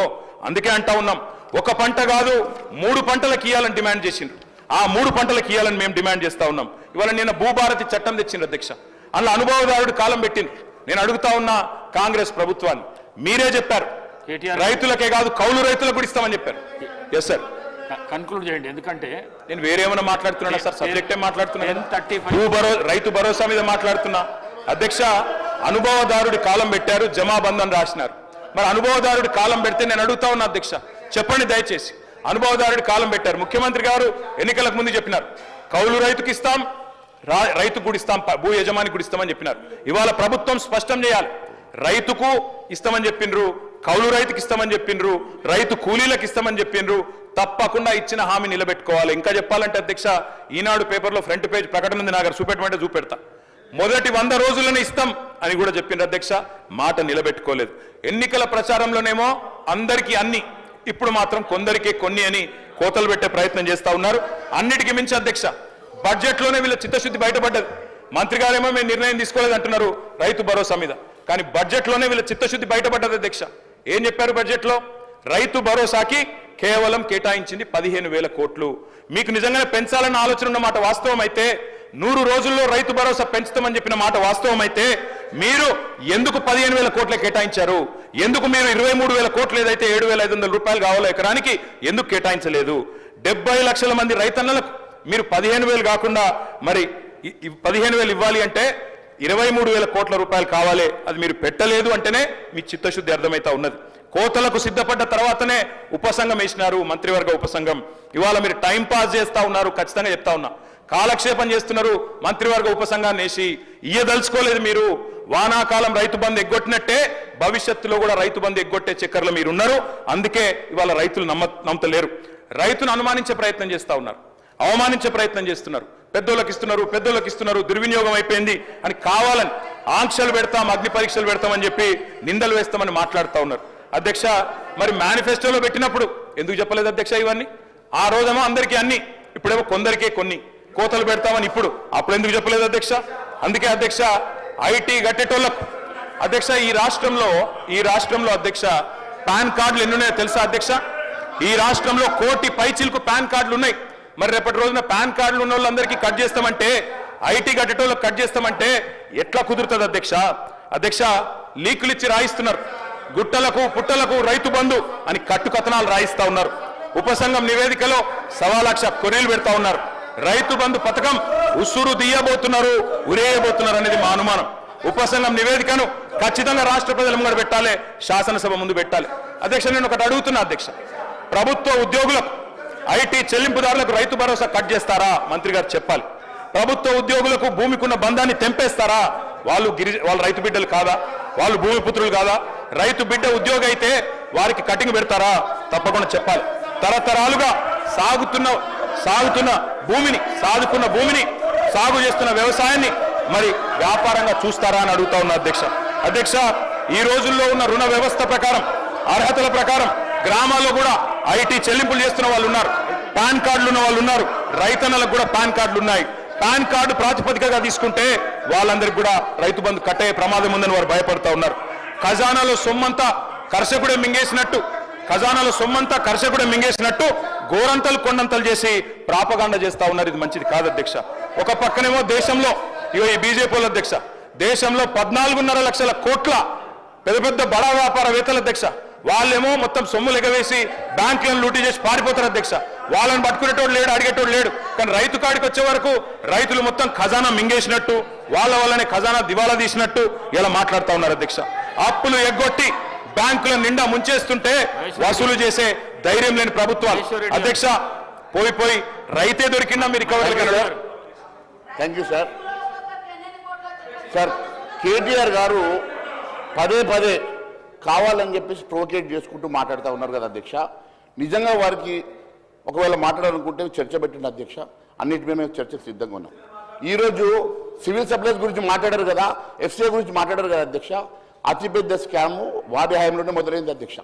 రైస్ మిల్లర్ల దగ్గర వేల కోట్ల రూపాయల ప్యాడీని వారు ప్రొక్యూర్మెంట్ చేయించి వాళ్ళ దగ్గర లంచాలు తీసుకొని వేల కోట్ల రూపాయల ప్రొక్యూర్మెంట్ వాళ్ళ దగ్గర రికవరీ చేయకుండా వాళ్ళు చేసినటువంటి స్కాముల గురించి మాట్లాడదాం అధ్యక్ష. ఇరిగేషన్ గురించి మాట్లాడదామన్నారు కదా, మాట్లాడదాం అధ్యక్ష. కాళేశ్వరం గురించి అన్నారు కదా అధ్యక్ష. కాళేశ్వరం ఈ భారతదేశంలో అతిపెద్ద స్కామ్. దాని గురించి మాట్లాడడానికి మేము సిద్ధంగా ఉన్నాం. దాని గురించి మాట్లాడదామా చర్చకు మీరు అనుమతి చేయండి అధ్యక్ష. ఇంకో వారం పెంచమన్నారు కదా, వారం పెంచండి. వారికి వారమే సమయం ఉందట, వారం పెంచండి. వారం రోజులు దేని మీద అంటే దాని మీద మేము మాట్లాడడానికి మేము సిద్ధంగా ఉన్నాం అధ్యక్ష. ఈ రకంగా అన్యాయంగా కేంద్ర ప్రభుత్వం గురించి కానీ దేని గురించి మాట్లాడిన ఊరుకునే సమస్య లేదు అధ్యక్ష. దాని మీద చర్చకు పెట్టండి మేము సిద్ధంగా ఉన్నాం. కానీ ఈ రకంగా అబండాలు వేయడం మంచి పద్ధతి కాదు. వారి ఫ్రస్ట్రేషన్ ఉన్నారు కాబట్టి ఎక్కువ మాట్లాడదలుచుకోవాలి అధ్యక్ష. కేటీఆర్ గారు కంక్లూడ్ చేసేసి ఎట్లా చేస్తాం సార్ ఇట్లా మధ్య ఇంటరప్షన్లతో? ఇదేం సార్? ఎంతమంది సభ్యులు, ఎంతమంది మంత్రులు, ఆఖరికి బీజేపీలో కూడా అవకాశం ఇస్తాను. మీరు 10:30కు మీరు స్టార్ట్ చేసిన ప్రసంగము ఇప్పుడు 11:45 అవుతున్నది. 22 నిమిషాలు డిస్టర్బ్ అయింది అధ్యక్ష. హౌస్ ఆర్డర్ లో పెట్టండి సార్, హౌస్ ఆర్డర్ లో పెట్టండి సార్. ఇప్పుడు డిస్టర్బ్ చేస్తే ఎట్లా సార్? హౌస్ ఆర్డర్ లో పెట్టండి సార్. ఎట్లా మాట్లాడతారు? హౌస్ ఆర్డర్ లో పెట్టండి అధ్యక్ష. స్పీకర్ సార్, అధ్యక్ష అప్పులు ఎగ్గొట్టి బ్యాంకుల నిండా ముంచేస్తుంటేనేమో బడా అధ్యక్ష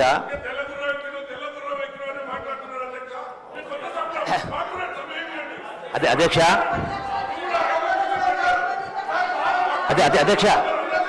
అధ్యక్ష ప్లీజ్ అధ్యక్ష శ్రీహరి గారు ప్లీజ్. అధ్యక్ష, గౌరవ శాసనసభ్యులు కేటీఆర్ గారు మాట్లాడుతూ 2-3 విషయాలు ప్రస్తావించారు. ప్రధానంగా ఒకటి, పాలమూరు జిల్లాను సస్యశ్యామలం చేసిన ఒకటి మాట్లాడింది. రెండవది, ఈనాడు రైతు భరోసా గురించి మీరు ఇవెందుకు చేయలేదు అవెందుకు చేయలేదు మాట్లాడుతూ ఉన్నారు. అధ్యక్ష, పాలమూరు జిల్లాను వాళ్ళు సస్యశ్యామం చేసినామంటే ఏం మాట్లాడితే పాలమూరు జిల్లా ప్రాజెక్టు గురించి మాట్లాడారు. ఎన్నికల సందర్భంలో, ఎన్నికల ముందు ఒక పంపును ఆన్ చేసి నార్లాపురి జిల్లాలో పోసి జాతికి అంకితం చేస్తున్నాం, ప్రాజెక్టు పూర్తయిందని మాట్లాడారు. నిజమా అబద్ధమా అధ్యక్ష? ఒకటి, ఈరోజు కూడా ఒక సెంటు కానీ ఒక గుంట కానీ ఏ రిజర్వాయర్లకు మొత్తం 5 లిఫ్ట్లు ఉన్నాయి. సెకండ్ లిఫ్ట్ వరకే నీళ్ళు వచ్చే పరిస్థితి లేదు ఈనాడు. రెండవది, ఈనాటికి కూడా కాలువలకు కానీ మిగతా దానికి కానీ ఇప్పటికీ అడ్మినిస్ట్రేటివ్ శాంక్షన్ లేదు. ఇంకా 40-50 వేల కోట్ల రూపాయలు ఖర్చు పెడితే తప్ప నీళ్ళు వచ్చే పరిస్థితి లేదు. నెంబర్ 1. నెంబర్ 2 అధ్యక్ష, మిషన్ భగీరథ గురించి మాట నేను విన్నా అధ్యక్ష. అధ్యక్ష, నేను ఈ రోజు కూడా నేను ప్రూవ్ చేస్తా. రెండోది అధ్యక్ష, ఒక నిమిషం, ఇరిగేషన్ నుంచి మొత్తం పాలమూరు జిల్లా చేసినామంటే కాంగ్రెస్ హయాంలోనే ఆనాడు రాజశేఖర రెడ్డి గారు ముఖ్యమంత్రి ఉన్నప్పుడు కల్వకుర్తి లిఫ్ట్ అయినా, భీమా అయినా, నెట్టింపాడైనా, కోయిసాల 8 లక్షల ఎకరాల ప్రాజెక్టు మంజూరు చేసి కాంగ్రెస్ ప్రభుత్వం రూలింగ్లో ఉన్నప్పుడే మొదటి లిఫ్ట్ని పంపు చేసి ఆనాడు శ్రీవారి సముద్రం నింపి నీళ్లు ఇచ్చే కార్యక్రమం చేసిన వీళ్ళు 10 సంవత్సరాల పరిపాలన చేసిన తర్వాత 8 లక్షల కోట్ల రూపాయలు అప్పు చేసిన తర్వాత ఈనాటికి కూడా ఇదే భీమాలో ఇదే కల్వకుర్తిలో ఇదే నెట్టెంపాడులో ఈనాటికి కూడా ల్యాండ్ అక్విజిషన్ కూడా పేమెంట్ కానటువంటి డ్యూస్ చాలా ఉన్నవి. ప్రాజెక్టు పూర్తి కాని చాలా ఉన్నవి. పూర్తి ఆయకట్టు రాలేదు అధ్యక్ష, ఈనాటికి కూడా రాలేదు అధ్యక్ష. రెండో అధ్యక్ష, ఈనాడు లక్ష్మీదేవపల్లి దాని గురించి చాలా మాట్లాడారు, రిజర్వాయర్ చేస్తామని. రెండో అధ్యక్ష, ఆనాడు కేసీఆర్ గారు కుర్చేసుకొని కట్టిస్తా అన్నారు. అంటే 10 సంవత్సరంలో 2 సార్లు పూర్తి చేస్తా అన్నారు. అంటే 10 సంవత్సరాల కాలంలో 8 లక్షల కోట్ల అప్పు చేసి కూడా మరి ఎక్కడేసే గొంగడు అక్కడ ఉంది అధ్యక్ష. అంటే అందుకనే అధ్యక్ష, రెండవది అధ్యక్ష, ఈనాడు మిషన్ భగీరథ గురించి నేను 100% రుజువు చేస్తా. ఈ రోజున చాలా గ్రామాల్లో, మెజారిటీ గ్రామాల్లో ఎక్కడ కూడా 60-70% విలేజెస్లో నీళ్లు రావటం లేదు. రెండవది అధ్యక్ష, ఏ పద్ధతిలో ఇన్ని వేల కోట్లు ఖర్చు పెట్టి దాని ఏం జరిగిందో తెలుసు నాకు అధ్యక్ష, సర్టిఫికేట్ కూడా చెప్తాం. అంటే ఇప్పటికి కూడా ఆ డిజైన్ ప్రకారం ఎక్కడ కూడా నీళ్లు కరెక్ట్గా రావడం లేదు. నేను రుజువు చేస్తా. ఇంతకుముందు మాట్లాడినారు రామారావు గారు, నేను ఇప్పుడే రుజువు చేస్తాను, నా పదవికి రాజీనామా చేస్తాను. నేను కూడా సిద్ధంగా ఉన్నా అధ్యక్ష. అంటే ఈనాడు పాలమూరు ప్రాజెక్ట్ అయినా ఇతర ప్రాజెక్టులు కూడా చాలా జరిగినాయి, చాలా లోపల పడతాయి. రెండోది అక్కడ కాళేశ్వరం గురించి మాట్లాడారు. మరి కాళేశ్వరంను ఆ స్థాయిలో ఇన్ని వేల కోట్లు ఖర్చు పెట్టి, 8 లక్షల కోట్లు ఖర్చు పెట్టి ఏం జరిగింది తెలియదు అధ్యక్ష. ఈనాడు రెండవది, ఈనాడు దీని గురించి మాట్లాడుతూ ఉన్నారు. ఎందుకు మీరు రైతు భరోసా లేదు చేస్తున్నారు, వాళ్ళు చేస్తున్నారు, వీళ్ళు చేస్తున్నారు, ఇదేందుకు చేస్తున్నారు, అదేందుకు చేస్తున్నారు మాట్లాడుతున్నారు. దీనికి కారకులు ఎవరైతే అధ్యక్ష? అంటే రాష్ట్రాన్ని 64 సంవత్సరాలు పరిపాలించినట్టు సుమారు 14-15 మంది ముఖ్యమంత్రులు పరిపాలన చేస్తే ఉన్నటువంటి అప్పు 70,000 కోట్లు. మీరు 10 సంవత్సరాల్లో ఒక ముఖ్యమంత్రి గారు 7 లక్షల చిల్లర అప్పు ప్లస్ విద్యుత్ సంస్థ మొత్తం 8 లక్షలు. ఇక్కడ నేను ప్రస్తావిస్తా ఉన్నా. గౌరవ గతంలో ఫైనాన్స్ మినిస్టర్ గారు హరీష్ రావు నేను ప్రశ్నిస్తా ఉన్నా అధ్యక్ష, నిజాయితీ చెప్పడానికి కూడా ధైర్యం కావాలి. గత శాసనసభలో ఇక్కడి నుంచే నేను మాట్లాడినా. ఏమన్నా అధ్యక్ష, మొన్న ఈ మధ్య కాలంలో కూడా పేపర్లను చూసిన, మేము చేసింది 3 లక్షల కోట్లే అప్పని మాట్లాడి, అంటే ప్రజలు తప్పు పట్టించే ప్రయత్నం చేస్తారు. నేను మళ్ళీ అడుగుతా ఉన్నా, ఈ రోజున మీరు ఇరిగేషన్ పైన చేసిన అప్పు సుమారు 1,00,000, 2 లక్షల కోట్ల, 3 లక్షలు అప్పు చేసినారో దానికి అప్పు ప్రభుత్వం గ్యారెంటీ ఇచ్చినప్పుడు ఈ అప్పు కట్టే బదులు ప్రభుత్వం చేస్తుందా? రైతుల దగ్గర మీరు ఆ డబ్బులు వసూలు చేసి కడతారని చెప్పండి, దమ్ము దగ్గర చెప్పండి. అట్లాగే మిషన్ భగీరథ పేరు అప్పు చేసినా చేయలేదా? రైతుల నుంచి ఆ 50,000 కోట్ల అప్పు వసూలు చేసి కట్టారా మీరు? ప్రభుత్వం కట్టద్దా? అంటే అందుకనే ఎంత గొప్పగా మాట్లాడినాం, ఎంత పాండిత్యం లెక్క కాదు అధ్యక్ష. నిజాయితీగా మాట్లాడాలి. నేను రుజువు చేయాలన్నప్పుడు నేను ఇప్పుడు రాజీనామా చేస్తా చెప్పాలి మరి. అందుకని ప్రజల్ని తప్పుదో పట్టించే ప్రయత్నం చేయొద్దు, నిజాయితీగా మాట్లాడండి. మాట్లాడిన 4 ముక్కలని నిజాయితీగా మాట్లాడే కార్యక్రమం చేయనని నేను సభ ద్వారా విజయం చేస్తా ఉన్నా. ఈరోజు ఇవన్నీ ఆలస్యం కారణం ఎవరు? మీరు 2 లక్షల కోట్లు, ఈరోజు నెలకు 6,500 కోట్ల రూపాయలు వడ్డీ అసలు కట్టాల్సి వస్తూ ఉంది. మీరు ఈ అప్పు చేయకపోయి ఉంటే ప్రతి నెల కూడా రైతు భరోసా ఇస్తా ఉండండి. ఇంత అప్పు చేయకుండా ఉంటే, 2,000 కోట్లు వడ్డీ కట్టకుండా ఉంటే, దీని మొత్తం కారకులు మీరై మళ్ళీ తగుదలమ్మా అని ఆరోపణ ఎంతవరకు సమంజసం, ఎంతవరకు న్యాయం అధ్యక్ష? దయచేసి గమనించాలి సభ్యులు. అధ్యక్ష, మంత్రి గారు ఏదో నిజాయితీ గురించి మాట్లాడినారు. నిజాయితీ గురించి మాట్లాడారు అధ్యక్ష. నిజాయితీ గురించి మాట్లాడితే అధ్యక్ష, ఇదే మంత్రి గారు గతంలో కేసీఆర్ గారు ఎంత గొప్పగా పరిపాలించారో చెప్పిన మాటలన్నీ ఉన్నాయి, ప్లే చేయమంటే చేస్తా. ఒకటి.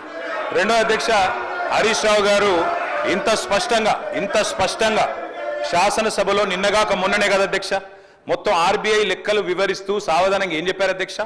సంవత్సరానికి మా ప్రభుత్వం, కేసీఆర్ గారు ప్రభుత్వం చేసిన అప్పు 40,000 కోట్లు అయితే మీ ప్రభుత్వం సంవత్సరంలోనే చేసిన అప్పు 1,27,000 కోట్లు. ఇది ఆర్బీఐ లెక్క. రేవంత్ రెడ్డి లెక్కనో జూపల్లి కృష్ణారావు లెక్కనో చెల్లది, ఆర్బీఐ లెక్కనే చెల్తది అధ్యక్ష. వాళ్ళు ఒకటే అబద్ధాన్ని 100 సార్లు చెప్పి నిజం చేద్దాం అనుకుంటే ప్రజలు నమ్మరు అధ్యక్ష. ఇంకొక మాట చెప్తా ఉన్నా అధ్యక్ష, మంత్రి గారు చెప్తున్నారు, ఏదేదో చెప్తా ఉన్నారు, రాజీనామా చేస్తా, ఇది చేస్తా, అది చేస్తా. అధ్యక్ష, ఇదిగో మహబూబ్ నగర్ లెక్క ఇది అధ్యక్ష. మహబూబ్ నగర్ లో ఆనాడు పెండింగ్ ప్రాజెక్టులుగా వదిలిపెట్టిపోయిన కేఎల్ఐ, భీమా, నెట్టెంపాడు 4,000 కోట్ల రూపాయలు ఖర్చు పెట్టి 6.5 లక్షల ఎకరాలకు నీళ్లు ఇచ్చిన మాట వాస్తవమా కాదా మంత్రి గారు గుండె మీద చేసుకొని చెప్పాలా అధ్యక్ష. పాలమూరులో ఈ రోజు వ్యవసాయ విస్తీర్ణం పెరిగిన మాట వాస్తవం కాదా అధ్యక్ష. ఇంకా వారు ఏదేదో మాట్లాడుతున్నారు. 8 లక్షల కోట్ల పని ఒక ఆయన, 7 అని ఒక ఆయన, 10 అని ఒక ఆయన, నోటికి ఎంత వస్తే అంతేనా మంత్రులు అంటే చదువుకొని రావాలి. ఎటువడతాడు వచ్చి మాట్లాడతాం ఇష్టం ఉన్నట్టు ఎట్లా సార్ అధ్యక్ష. ఏం సార్ ఇది? వాట్ ఇస్ నేను గౌరవ సభ్యులు ఛాలెంజ్ చేస్తా ఉన్నారు. మీరు స్వయంగా అరగంట టైం ఇచ్చి రికార్డు తిప్పేయండి. నేను చెప్పింది అబద్ధమైతే వీళ్ళు ఒప్పుకోవాలా. ఒకవేళ మీరు చేసినటువంటి ఇరిగేషన్ ప్రాజెక్టుల మిషన్ బగిలి చేసిన అప్పును రైతులు భరిస్తారు, నీళ్ళు ప్రజలు భరిస్తారని చెప్పండి. లేదంటే అప్పనే ఒప్పుకోండి. ఈ రెండు నిజం కాదంటే నేను సిద్ధంగా ఉన్నా, నేను మాట కట్టుబడి ఉంటా. అందుకని నిజం చెప్పడానికి ధైర్యం ఉండాలి అధ్యక్ష. ప్రజల్ని సభ ద్వారా తప్పుదో పట్టించే ప్రయత్నం చేయొద్దు. 9.5 కోట్లు ఎట్లా సార్ ఇన్నిసార్లు డిస్టర్బ్ చేసి కంక్లూడ్ అంటే మధ్యలో లేవనెత్తిన ప్రశ్న క్లారిఫికేషన్ ఇద్దా సార్? వారికి చెప్పండి సార్, మధ్యలో డిస్టర్బ్ చేయొద్దని చెప్పండి. మంత్రులు ఒకరి తర్వాత ఒకరు లేస్తే ఏం చేస్తాం అధ్యక్ష? వారికి నేను స్పష్టంగా చెప్తున్నా, వారు అడిగిన ప్రశ్నకే సమాధానం చెప్తున్నా సార్. ఆర్డర్లో పెట్టండి సార్, ఇది ఏం పద్ధతి సార్ ఇది అధ్యక్ష? వారు అన్నారు అధ్యక్ష రైతులకు మీరు ఉచితంగా ఇచ్చిన్నారు. ఎస్, 9.5 ఏళ్ళు రైతులకు ఉచితంగానే నీళ్లు ఇచ్చినాం. భూమి శిస్తు రద్దు చేసినాం, నీటి తీరువా రద్దు చేసినాం. ఎస్, రైతులకు ఉచితంగా నీళ్లు ఇచ్చేందుకు కోట్ల రూపాయలతో ప్రాజెక్టు కట్టినాం, 1000 కోట్లతో. భవిష్యత్తులో మా ప్రభుత్వం మళ్ళీ వచ్చిన తర్వాత కూడా అదే పాలసీ కంటిన్యూ చేస్తాం. తాగునీరు ఉచితంగానే ఇచ్చినాం, బరాబర్ రేపు మళ్ళీ వచ్చిన తర్వాత కూడా అట్లే ఇస్తాం, అందులో అనుమానం అక్కర్లేదు. మీరు నిజాయితీగా చెప్తున్నాం. ఎస్, మేమెన్నడూ కూడా రైతుల మీద కానీ రైతుల మీద మాత్రమే కాకుండా తాగునీరు ఇచ్చిన కుటుంబాల మీద కానీ ఎన్నడూ అదనపు భారం వేయలేదు, భవిష్యత్తులో కూడా వెయ్యబోము.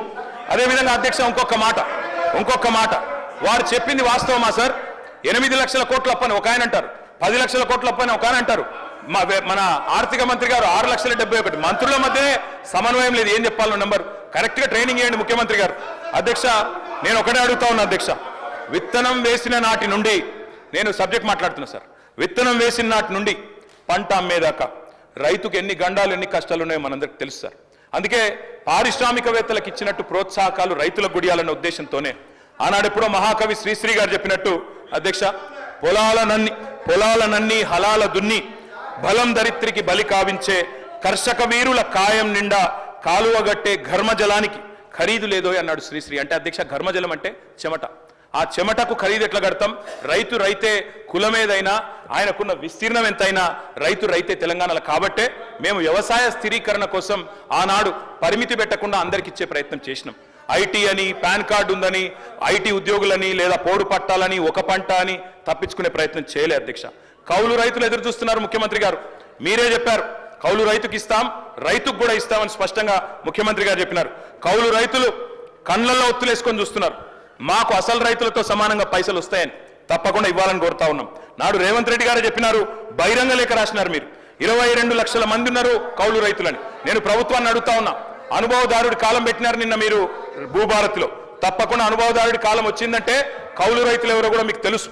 ఆ 22 లక్షల మంది కౌలు రైతులకు ఎవరికైతే మీరు బహిరంగ లేఖ రాసినరో వారికి రైతుతో సమానంగా, భూ యజమానితో సమానంగా రైతు భరోసా ఇవ్వాలని చెప్పి కూడా మేము డిమాండ్ చేస్తా ఉన్నాం అధ్యక్ష. ఇంకొక మాట అధ్యక్ష, ఇందాక మా మిత్రుడు మాట్లాడుతూ చెప్పారు, మా విజయరమణారావు గారు, వారు అన్నారు అధ్యక్ష, బోనస్ ఇచ్చినాం అని చెప్పినారు అధ్యక్ష. ఇది అధ్యక్ష, FCI food corporation of India వాళ్ళు FCI వాళ్ళు ఇచ్చిన రిపోర్ట్ అధ్యక్ష. వారు ఆనాడు అరే సార్, అప్పుడు కౌలు రైతులకు రైతు భరోసా ఇవ్వమని చెప్పి నేను కూడా చాలాసార్లు వారిని కోరడం జరిగింది. అప్పుడు సాధ్యం కాదని చెప్పి వారు నిజంగానే కౌలు రైతులు ఎవరైతే ఉన్నారో 90% వాళ్ళందరూ SC STలే ఉన్నారు, బీద ప్రజలు. వారికి ఇవ్వకుండా అప్పుడు ఇప్పుడే వారే ఒప్పుకున్నారు.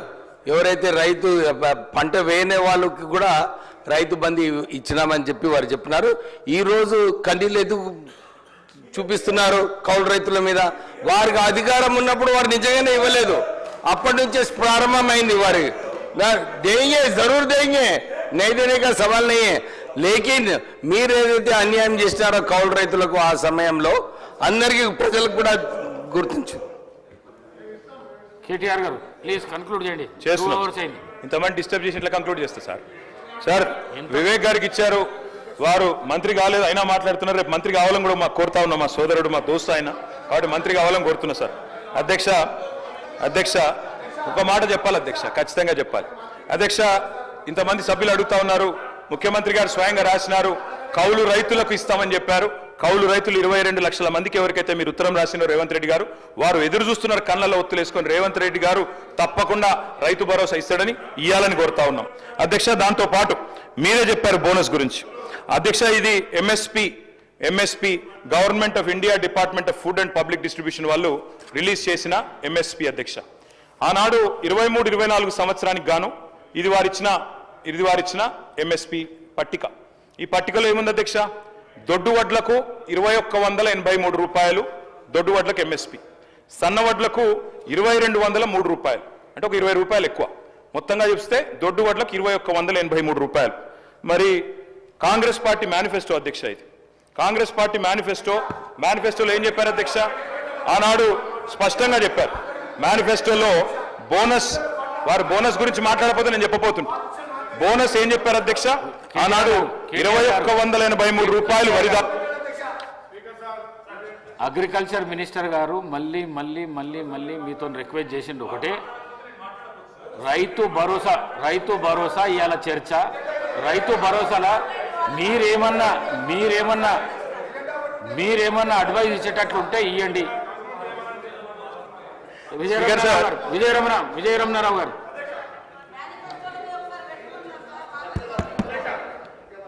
ఇంతకుముందు కేటీఆర్ గారు మాట్లాడుకుంటూ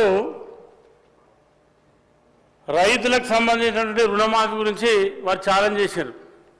మీరు 10 ఏళ్ళు అధికారంలో ఉన్నారు. 2014లో రైతులు చెప్పిన ₹1,00,000 రుణమాఫీ అని చెప్పి అధికారంలోకి వచ్చిండ్రు. మీరు 4 విడతలలో రుణమాఫీ అయితే మీ రుణమాఫీ వడ్డీ కింద కూడా రైతులు సరిపోలే. మళ్ళీ 2018లో చెప్పిన రైతు రుణమాఫీ అని చెప్పి 2018 డిసెంబర్లో ఎన్నికలైతే 2019లో రుణమాఫీ చేస్తామని చెప్పారు మీరు. కానీ 2019లో రుణమాఫీ చేయలే మీరు. 2021-22 సంవత్సరంలో లాస్ట్ 2 ఏళ్ళు చేస్తే రైతులకు వడ్డీ సరిపోలే. మీరు ఇంతకుముందు అన్నారు ఛాలెంజ్ చేస్తున్నా నేను, మీ రైతు రుణమాఫీ జరగలేదు, మీరు 6-7 వేల కోట్ల కన్నా ఎక్కువ ఇయ్యలేదని చెప్పి మీరు ఎవరు చెప్తా ఉన్నారు. దగ్గర 20 నుండి 21 వేల కోట్ల రైతులకు రుణమాఫీ చేసేటువంటి ప్రభుత్వం కాంగ్రెస్ ప్రభుత్వం. మీకు దమ్ము ధైర్యం చీము నెత్తులు ఉంటే మీరు నా నియోజకవర్గం రండి. 70% మంది రైతుల రుణమాఫీ జరగకపోతే నేను రాజీనామా చేస్తా, నువ్వు రాజీనామా చేస్తావా? కేటీఆర్ నువ్వు చెప్పు. కానీ వట్టిగానే నువ్వు కొండారెడ్డి పైన పోతావా, లేకపోతే ఇక్కడికి పోతావా అక్కడికి పోతావా అని చెప్పి మీరు మాట్లాడుతూ ఉన్నారు. మీరు వట్టిగానే మీరు ఏంటంటే అబద్ధాన్ని, ఒక నిజాన్ని 100 సార్లు అబద్ధం చెప్పి దాన్ని నిజం చేసేటువంటి ప్రయత్నం చేస్తా ఉన్నారు. అంతే తప్ప ఇవాళ మీరు వాటర్ విషయంలో కూడా కాళేశ్వరం గురించి కాళేశ్వరం గురించి మీరు చాలా గొప్పగా చెప్పే ప్రయత్నం చేశారు. మీరు కట్టినాక మా ఉమ్మడి కరీంనగర్ జిల్లాలో కాళేశ్వరం ప్రాజెక్టు కట్టారు. మేడిగడ్డ కానీ అన్నారం కానీ సున్నీల కానీ మీరు కట్టినటువంటి ప్రాజెక్టులు 3 ఏళ్లు తిరగకుండా ముచ్చటగా కూలిపోయినాయి. అంటే మీరు ఏ రకంగా మీరు మీ ప్రభుత్వం అవినీతి పాల్పడదో ఇంతకంటే ఎక్కువ నిదర్శనం అవసరం లేదు. మా జిల్లాలో కట్టినటువంటి ప్రాజెక్టులు ఉన్నాయి. ఆనాడు కాంగ్రెస్ ప్రభుత్వం ఎస్ఆర్ఎస్టీ ప్రాజెక్టు కానీ, ఎల్ఎంపల్లి సీపా ప్రాజెక్టు కానీ, లోయర్ మానే డ్యాం కానీ ఇవన్నీ కూడా ఆనాడు మీ అప్పర్ మానే డ్యాం కానీ ఇవన్నీ కాంగ్రెస్ ప్రభుత్వం హయాంలో జరిగినటువంటి ప్రాజెక్టులు. కనీసం మేము కట్టినటువంటి ప్రాజెక్టులు కడెం ప్రాజెక్టు కానీ వరద వస్తే ప్రాజెక్టు మీదికెళ్ళి గేట్ల మీదికెళ్ళి నీళ్లు పోయినాయి. కానీ ఎక్కడ కూడా చెక్కు చేరలే ప్రాజెక్టులు. ఇవాళ గేట్ల మీదకి నీళ్లు కాదు, నీళ్లు వరద రాకముందే మీరు కట్టిన ప్రాజెక్టులు కూలిపోయినాయి. మీరు గొప్ప చెప్తా ఉన్నారు కాళేశ్వరం. మీరు కాళేశ్వరం ప్రాజెక్టు ఒక్క నిమిషం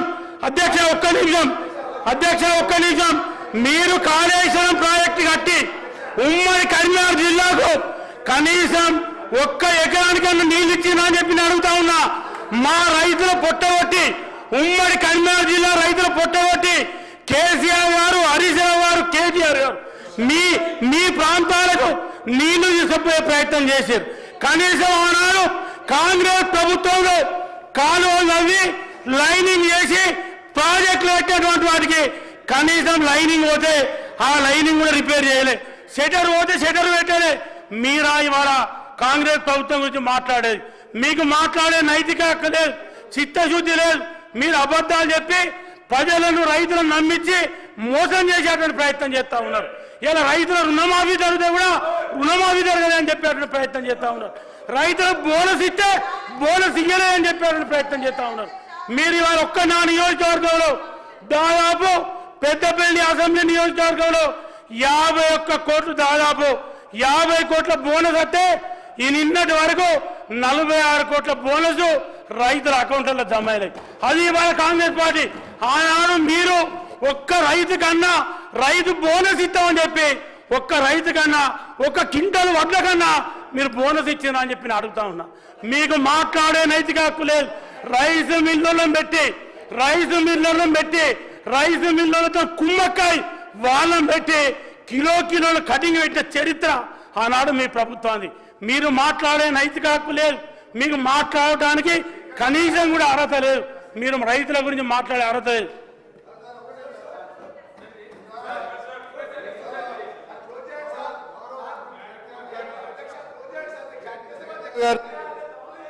కేటీఆర్ గారిని, ఎందుకంటే మా ఎల్ఏ మినిస్టర్ లేరు కాబట్టి కేటీఆర్ గారు రిక్వెస్ట్ చేస్తున్నా, మా గౌరవ వ్యవసాయ శాఖ మంత్రులు రైతు భరోసాపై ఈరోజు ప్రవేశపెట్టిన దాని మీద మీ అభిప్రాయాలు చర్చిద్దామని మా ముఖ్యమంత్రి గారు ఉండి దీని మీద మీ అభిప్రాయాలు తీసుకోవాలని పెట్టారు.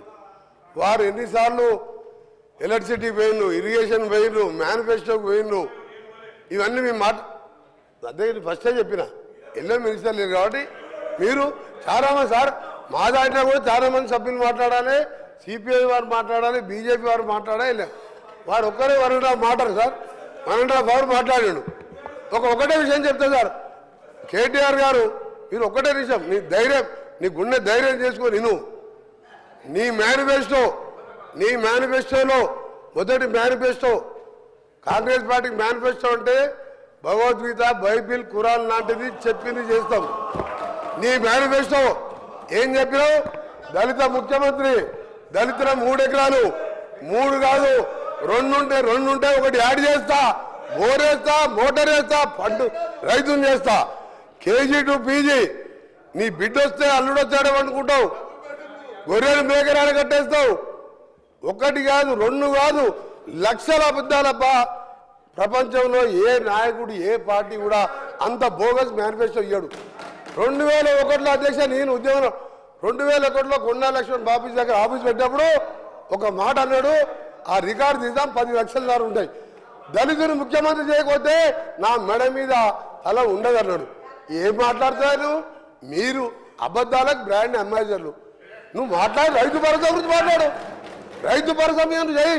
మీరు అడగకుండా ఇవాళ 2 లక్షల రూపాయల రుణమాఫీ 25 లక్షల మందికి, భారతదేశంలో చిన్న రాష్ట్రమైనా అప్పులు చేసినా మీరు ఇవాళ ఒక్కొక్క పైసా కాపాడుకుంటూ 25 లక్షల మంది రైతులకు మా ముఖ్యమంత్రి గారు ఒక్కసారే రుణమాఫీ చేసిండు. ఒక విధంగా ఇంకా ఎన్నో కార్యక్రమాలు చేస్తున్నాం, ఇవన్నీ మీకు తెలుసు.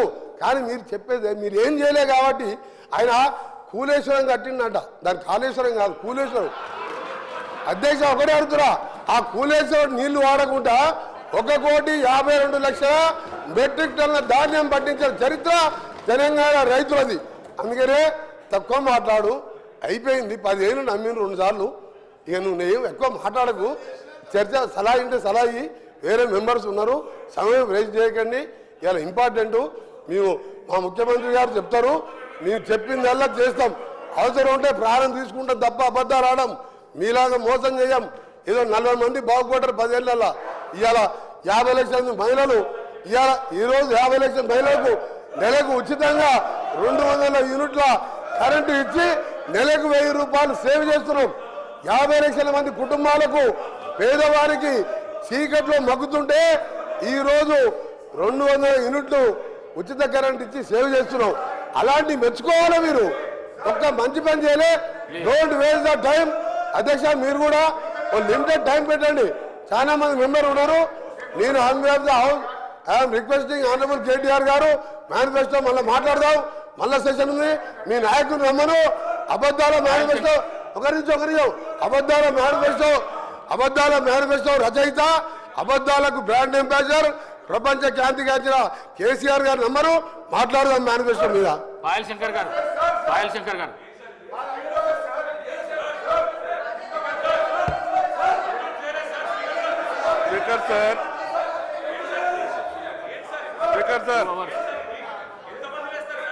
ఎంతమంది లేచినా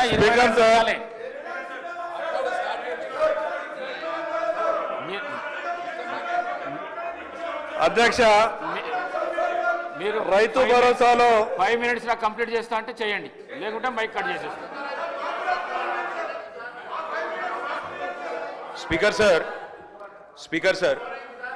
స్పీకర్ సార్ నిజంగా వీళ్ళకి ఇంట్రెస్ట్ ఉంటే డైవర్ట్ కాకండి. 10 రోజులు హౌస్ పొడిగించండి, అన్ని అంశాల మీద చర్చ పెట్టండి. నిజంగా ప్రభుత్వానికి ఇంట్రెస్ట్ ఉంటే చర్చ పెట్టండి, మాకు అభ్యంతరం లేదు సార్. నేను ఓన్లీ నా సబ్జెక్ట్ మాట్లాడి కంక్లూడ్ చేస్తా సార్. 10 నిమిషాలు టైం ఇవ్వండి, నేను నా సబ్జెక్ట్ మాట్లాడి. ఇంతమంది డిస్టర్బ్ చేస్తే ఎట్లా సార్? సభ్యులు లేస్తారు, మంత్రులు లేస్తారు. అధ్యక్ష, మేము అందుకే అంటున్నాం సార్, మాకు అన్ని విషయాల్లో స్పష్టత ఉంది, నిజాయితీ ఉంది కాబట్టి నిజాయితీగా చెప్తున్నాం. చాలా పని చేసినాం, కంక్లూడ్ చేస్తున్నా సార్. ఇదేం పద్ధతి? నా విజ్ఞప్తి సార్, మీరే చెప్పినారు బోనస్ ప్రస్తావన నేను చేయలేదు, మీరే చేసినారు, మీ సభ్యులే చేసినారు. 2183 రూపాయల బోనస్ అని చెప్పి మేనిఫెస్టోలో పెట్టింది మీరు. 2183 బోనస్ అనేది దొడ్డు వడ్లకు సంబంధించిందని చెప్పి కేంద్ర ప్రభుత్వం యొక్క ఎంఎస్పీ లెక్క ఉన్నది. బోనస్ ఇస్తామని చెప్పింది దొడ్డు వడ్లకు, ఇవాళ మాట్లాడుతున్నది మాట తప్పి చెప్తున్నది సన్నవడ్లకని. ఇచ్చిన బోనస్ 700 కోట్లు. మళ్ళీ అదే చెప్తున్నా సార్. నేను వాళ్ళు అడ్డమైన మాటలు మాట్లాడచ్చు, మేము మాట్లాడద్దా సార్? వాళ్ళు ఏది పడితే అది మాట్లాడచ్చు, మంత్రులు కూడా నోటికి వచ్చినట్టు మాట్లాడచ్చు, మేము వివరణ కూడా ఇవ్వద్దా? ఇదేం పద్ధతి? అధ్యక్ష, బోనస్ బోగస్ అయ్యింది. 700 కోట్ల బోనస్ ఇచ్చి 7600 కోట్ల రైతు బంధు ఎగ్గొట్టిన మాట ఖచ్చితంగా వాస్తవం. ఇది రాష్ట్రంలోని రైతులకు తెలుసు. అందుకే అంటున్న అధ్యక్ష, రుణమాఫీ ఉత్తదయింది, బోనస్ బోగస్ అయింది. రైతు బంధు కాదు అధ్యక్ష, దాని పేరు మార్చి రైతు భరోసా అని పెట్టి ఏదో మారుస్తున్నారు అధ్యక్ష. మీరు రైతులను ఏ మారుస్తున్నారు తప్ప ఏది కూడా చేస్తలేరు. అధికారంలోకి వస్తే తొలి క్యాబినెట్ లోనే రైతు భరోసాకు చట్టబద్ధత, 6 గ్యారెంటీలకు చట్టబద్ధత అన్నారు. తొలి క్యాబినెట్ జరగలేదా ఇంకా?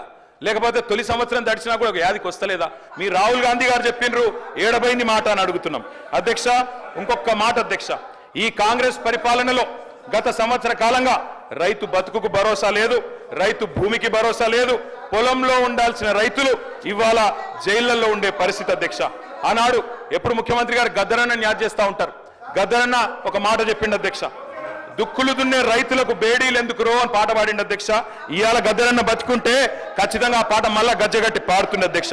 చివరిగా నేను ఈ ప్రభుత్వానికి చేసే విజ్ఞప్తి ఒకటే, రైతు బంధును యథాతథంగా కంటిన్యూ చేయండి, ప్రజలకిచ్చిన మాట తప్పకండి. ఎట్టి పరిస్థితుల్లో ఈ రాష్ట్రంలో రైతులకు బేడీలేసిన చరిత్ర ఈ పార్టీ బీఆర్ఎస్ పార్టీకి ఉంది అధ్యక్ష. ఆ రోజు సన్నవడ్లేస్తే ఊరే అన్నది మీరు. ఇవాళ కౌలు రైతుల గురించి గొప్పగా మాట్లాడుతున్నారు. కౌలు రైతులకు ఎందుకు ఇవ్వాలి భరోసా? వాళ్ళు అద్దె ఇళ్లలో ఉన్నోడు ఓనర్ అవుతాడా? కౌలు రైతు ఓనర్ అవుతాడా అని ఆ రోజు మీరు మాట్లాడారు. ఇవాళ రైతుల మీద ఏదో గొప్పగా మాట్లాడుతున్నారు. నేను సవాల్ చేస్తున్నా అధ్యక్ష, ఈ రాష్ట్రంలో ఉన్న అందరి భూముల మీద క్లీన్ గా అక్కడ ఒక దగ్గర 100 ఎకరాల ఫామ్ హౌస్ ఉంటుంది, కానీ 10 మంది పేర్లు ఉంటాయి. అది బయట తీయండి. వాళ్ళకి ఇప్పుడు 5-6 లక్షల జీతాలు ఎత్తుకునేటోళ్ళు కూడా రైతు ముసుగులో రైతు బంధు తీసుకున్నారు. మీ హయాంలో గుట్టల సాగులో లేకుండా తీసుకున్నారు. మాలాంటి ఏరియాలలో మోకా మీద ఉండి సాగు చేసినా కూడా పట్టా లేకుంటే వాళ్ళకి మీ హయాంలో ₹1 రాలే, కానీ వాళ్ళు పంట పండించారు. మీరు ఇచ్చింది రైతు బంధు, రైతు పెట్టుబడి కాదు, పట్టా పెట్టుబడి ఇచ్చారు. పట్టా ఉంటేనే ఇచ్చారు ఆ రోజు, కానీ కౌలు రైతులకు ఇయ్యలే, చిన్న సన్నకారు రైతులు పట్టా లేనటువంటి వాళ్ళకి ఇయ్యలే. అదేవిధంగా రైతు రుణమాఫీ గురించి గొప్ప చెప్తున్నారు. మీరు అనేక మందిని మీరు చేసినటువంటి రుణమాఫీ వడ్డీ మాఫీ అయింది, రుణమాఫీ కాదు, అది వడ్డీ మాఫీ. ఆ వడ్డీ మాఫీలో కూడా మీరు అనేక మందికి రైతులకు నిబంధనలు పెట్టడంతో చాలా మంది ఈ నిబంధనల మూలంగా మేము ఇచ్చినటువంటి రుణమాఫీలోకి కూడా కొంతమంది రెన్యువల్ కానేటువంటి పరిస్థితి వాస్తవం. అలాంటి వాళ్ళే ఆగింది. అది 2014 నుంచి కొనసాగుతూ వస్తుంది. మీరు చేసినటువంటి రుణమాఫీ నిబంధనలు కొనసాగుతూ వస్తున్నాయి. కాబట్టి అది గుర్తుపెట్టుకోండి. మీరు అన్ని బాగా చేసినాక 30,000 కోట్ల రైతుల రుణమాఫీ కాకుండా ఎట్లున్నాయి? మీరు అన్ని రైతులను రాజులను చేసిర్రు, రైతు బంధు ఇచ్చిర్రు, అన్ని చేసినాక మళ్ళీ 30,000 కోట్ల రూపాయలు వాళ్ళ మీద ఎందుకు భారమైంది? ఎందుకు రుణాలు మిగిలినాయి? అది చెప్పండి. కాబట్టి ఇవాళ కేటీఆర్ గారికి ఒకటే అడుగుతున్నా, మీరు 10 ఏళ్లలో భూమి లేనటువంటి ఒక్క పేదింటి బిడ్డలకు మీరేమిచ్చారు? ఓకే, 100 ఎకరాలు ఉన్నోళ్ళ గురించి అన్ని ఇయ్యాలే, లక్షల జీతాలు వచ్చినా అన్ని ఇయ్యాలే అని అంటున్నారు. మరి పేదోడికి మీరు ఈ 10 ఏళ్లలో కనీసం ఉచితంగా కరెంట్ ఇయ్యలే, కనీసం ఇవాళ ఉచితంగా ఎర్ర బస్ ఫ్రీ ఇస్తే కూడా మీరు ఓర్వలేకపోతున్నారు. అదేవిధంగా వాళ్ళకి 10 ఏళ్లలో ఏమి ఇచ్చిర్రు? భూమి లేని వాళ్ళకి ఏమి ఇచ్చిర్రు? మేము ఇప్పుడు భరోసా కింద 12,000 రూపాయలు పెట్టినాం, ఉచితంగా కరెంట్ ఇస్తున్నాం. వాళ్ళ ఆర్థిక భారాన్ని తగ్గించడం కోసం, కుటుంబ భారాన్ని తగ్గించడం కోసం పేదింటి బిడ్డలకు, ఆడబిడ్డలకు 500 గ్యాస్ చేసినాం. మీరు ఎందుకు చేయలేదు? మరి మేము ఉచితంగా బస్సు పెడితే గగ్గోలు పెడుతున్నారు, ఉచితంగా 200 యూనిట్ల కరెంట్ ఇస్తే గగ్గోలు పెడుతున్నారు. కాబట్టి మీ వైఖరి ఏందో స్పష్టం చేయండి. మీ వైఖరి ఏందో అంటే అందరికీ వాళ్ళు 100 ఎకరాల ఫామ్ హౌస్లు ఉన్నా కూడా ఇవ్వండి అని అంటారా? అదే చెప్పండి. నేను ఈ సందర్భంగా కూడా మా వ్యవసాయ శాఖ మంత్రి గారిని కోరుతా ఉన్నా, దయచేసి ఎవరెవరికి ఎంతెంత పోతుందో ఆ వివరాలు మొత్తం గ్రామాలలో పెట్టాలి. ఏ కుటుంబానికి ఎంతెంత రైతు బంధు పోతుంది, ఎవరెవరిది ఎంత అనేది వివరాలు బయట పెట్టాలి. పేదవాళ్ళకి ఆ ఊర్లలో ఏమేమి వచ్చినాయో కూడా బయట పెట్టాలని కోరుతా ఉన్నా. కన్క్లూడ్ చేయండి ప్లీజ్. కన్క్లూడ్ చేస్తారంటే కూడా చేయనిస్తలేరు సార్. కన్క్లూడ్ చేయండి అధ్యక్ష. వారు చెప్పిన దానికి మేము చెప్పిన దానికి తేడా ఏముంది సార్? మంత్రి గారు చెప్పారు, మంత్రి గారు అన్నారు మరి 30,000 కోట్ల రుణం ఎందుకు వచ్చింది అన్నారు. ఎందుకు వచ్చిందంటే మీ ముఖ్యమంత్రి గారు చెప్పిండ్రు. ఏం చెప్పిండ్రు? స్పష్టంగా చెప్పారు. కేసీఆర్ గారు ఏమనుకుంటుండంటే ₹1,00,000 రుణమాఫీ చేసిన కదా వాళ్ళంతా నాకే ఇస్తారు అనుకుంటుండు, కానీ ఆ ₹1,00,000 రుణమాఫీ అయిన వాళ్ళు కూడా మీరు అర్జెంటుగా బ్యాంకు కురుకుని 2 లక్షలు తెచ్చుకోండి, నేను రాగానే December 9 నాడు సంతకం పెడతా అని చెప్పిందే రేవంత్ రెడ్డి గారు. నేను వేరే చెప్తున్నాను, వీడియో చూపెట్టమంటే చూపెడతా. ఆయన వల్లనే జరిగింది అధ్యక్ష. ఇంకొక మాట అధ్యక్ష, ఇప్పుడు ట్రైనింగ్ అన్న చక్కగా ఇవ్వాలి మీ ఎమ్మెల్యేలకు. నేను ముఖ్యమంత్రి గారిని కోరుతున్నా, మీరేమో 100% రుణమాఫీ జరిగిందని మీరు చెప్తారు, వెనకకెళ్ళి మీ ఎమ్మెల్యేలు వేసేమో నాకు 70% అయిందంటారు, బయటనేమో రైతులు చారణ కాలేదని బయట రైతులు అంటున్నారు. ఏది కరెక్టో మీరు తెలుసుకోండి ముందు. 25% అయిందా, 30 అయిందా, 40 అయిందా, 70 అయిందా, 100 అయిందా? చివరిగా అధ్యక్ష నేను ఒకటే చెప్పి ముగిస్తా అధ్యక్ష. మేము ఈ ప్రభుత్వాన్ని ఒకటే కోరుతా ఉన్నాం. రైతు బంధు విషయంలో నేను నేపథ్యం చెప్పిన, తెలంగాణలో పెద్ద రైతు చిన్న రైతు అనే తేడా లేకుండా, ఉద్యోగస్తుడు లేదా ప్రైవేట్ ఉద్యోగి అనే వ్యత్యాసం లేకుండా, భూ యజమాని ఎవరుంటే వారికి వ్యవసాయ స్థిరీకరణ కోసం ఆనాడు తెలంగాణలో సాగు బాగు కావాలనే ఉద్దేశంతో మేము పనిచేసినాం. అందరికీ రైతు బంధు ఇచ్చినాం. మీరు కటింగులు పెట్టదలుచుకుంటే అది మీ ఇష్టం, మీ విఘ్నత. మేము ఆనాడు అందరికీ ఇచ్చే ప్రయత్నం చేసినాం. మీరు కూడా ఎలక్షన్లకు ముందు స్పష్టంగా చెప్పినారు, అందరికీ అన్ని అన్నారు, ఇలా కొందరికి కొన్ని అంటున్నారు. నేను ముఖ్యమంత్రి గారిని కోరుతా ఉన్నా, మీరు దయచేసి రైతులకు ఇచ్చిన ప్రతి వాగ్దానం నిలబెట్టుకోండి, అన్నదాత కోసం పనిచేయండి. కొడంగల్లో రైతులను జైల్లో పెట్టిన అదాని కోసం అట్లాంటి పనులు మాత్రం చేయకండి. అదేవిధంగా కేవలం కుటుంబం కోసం, అనుమూల కుటుంబం కోసం, బావమరిదికి అమృతం కోసం పనిచేయవద్దని ముఖ్యమంత్రిని పాయల్ శంకర్ గారు. అధ్యక్ష,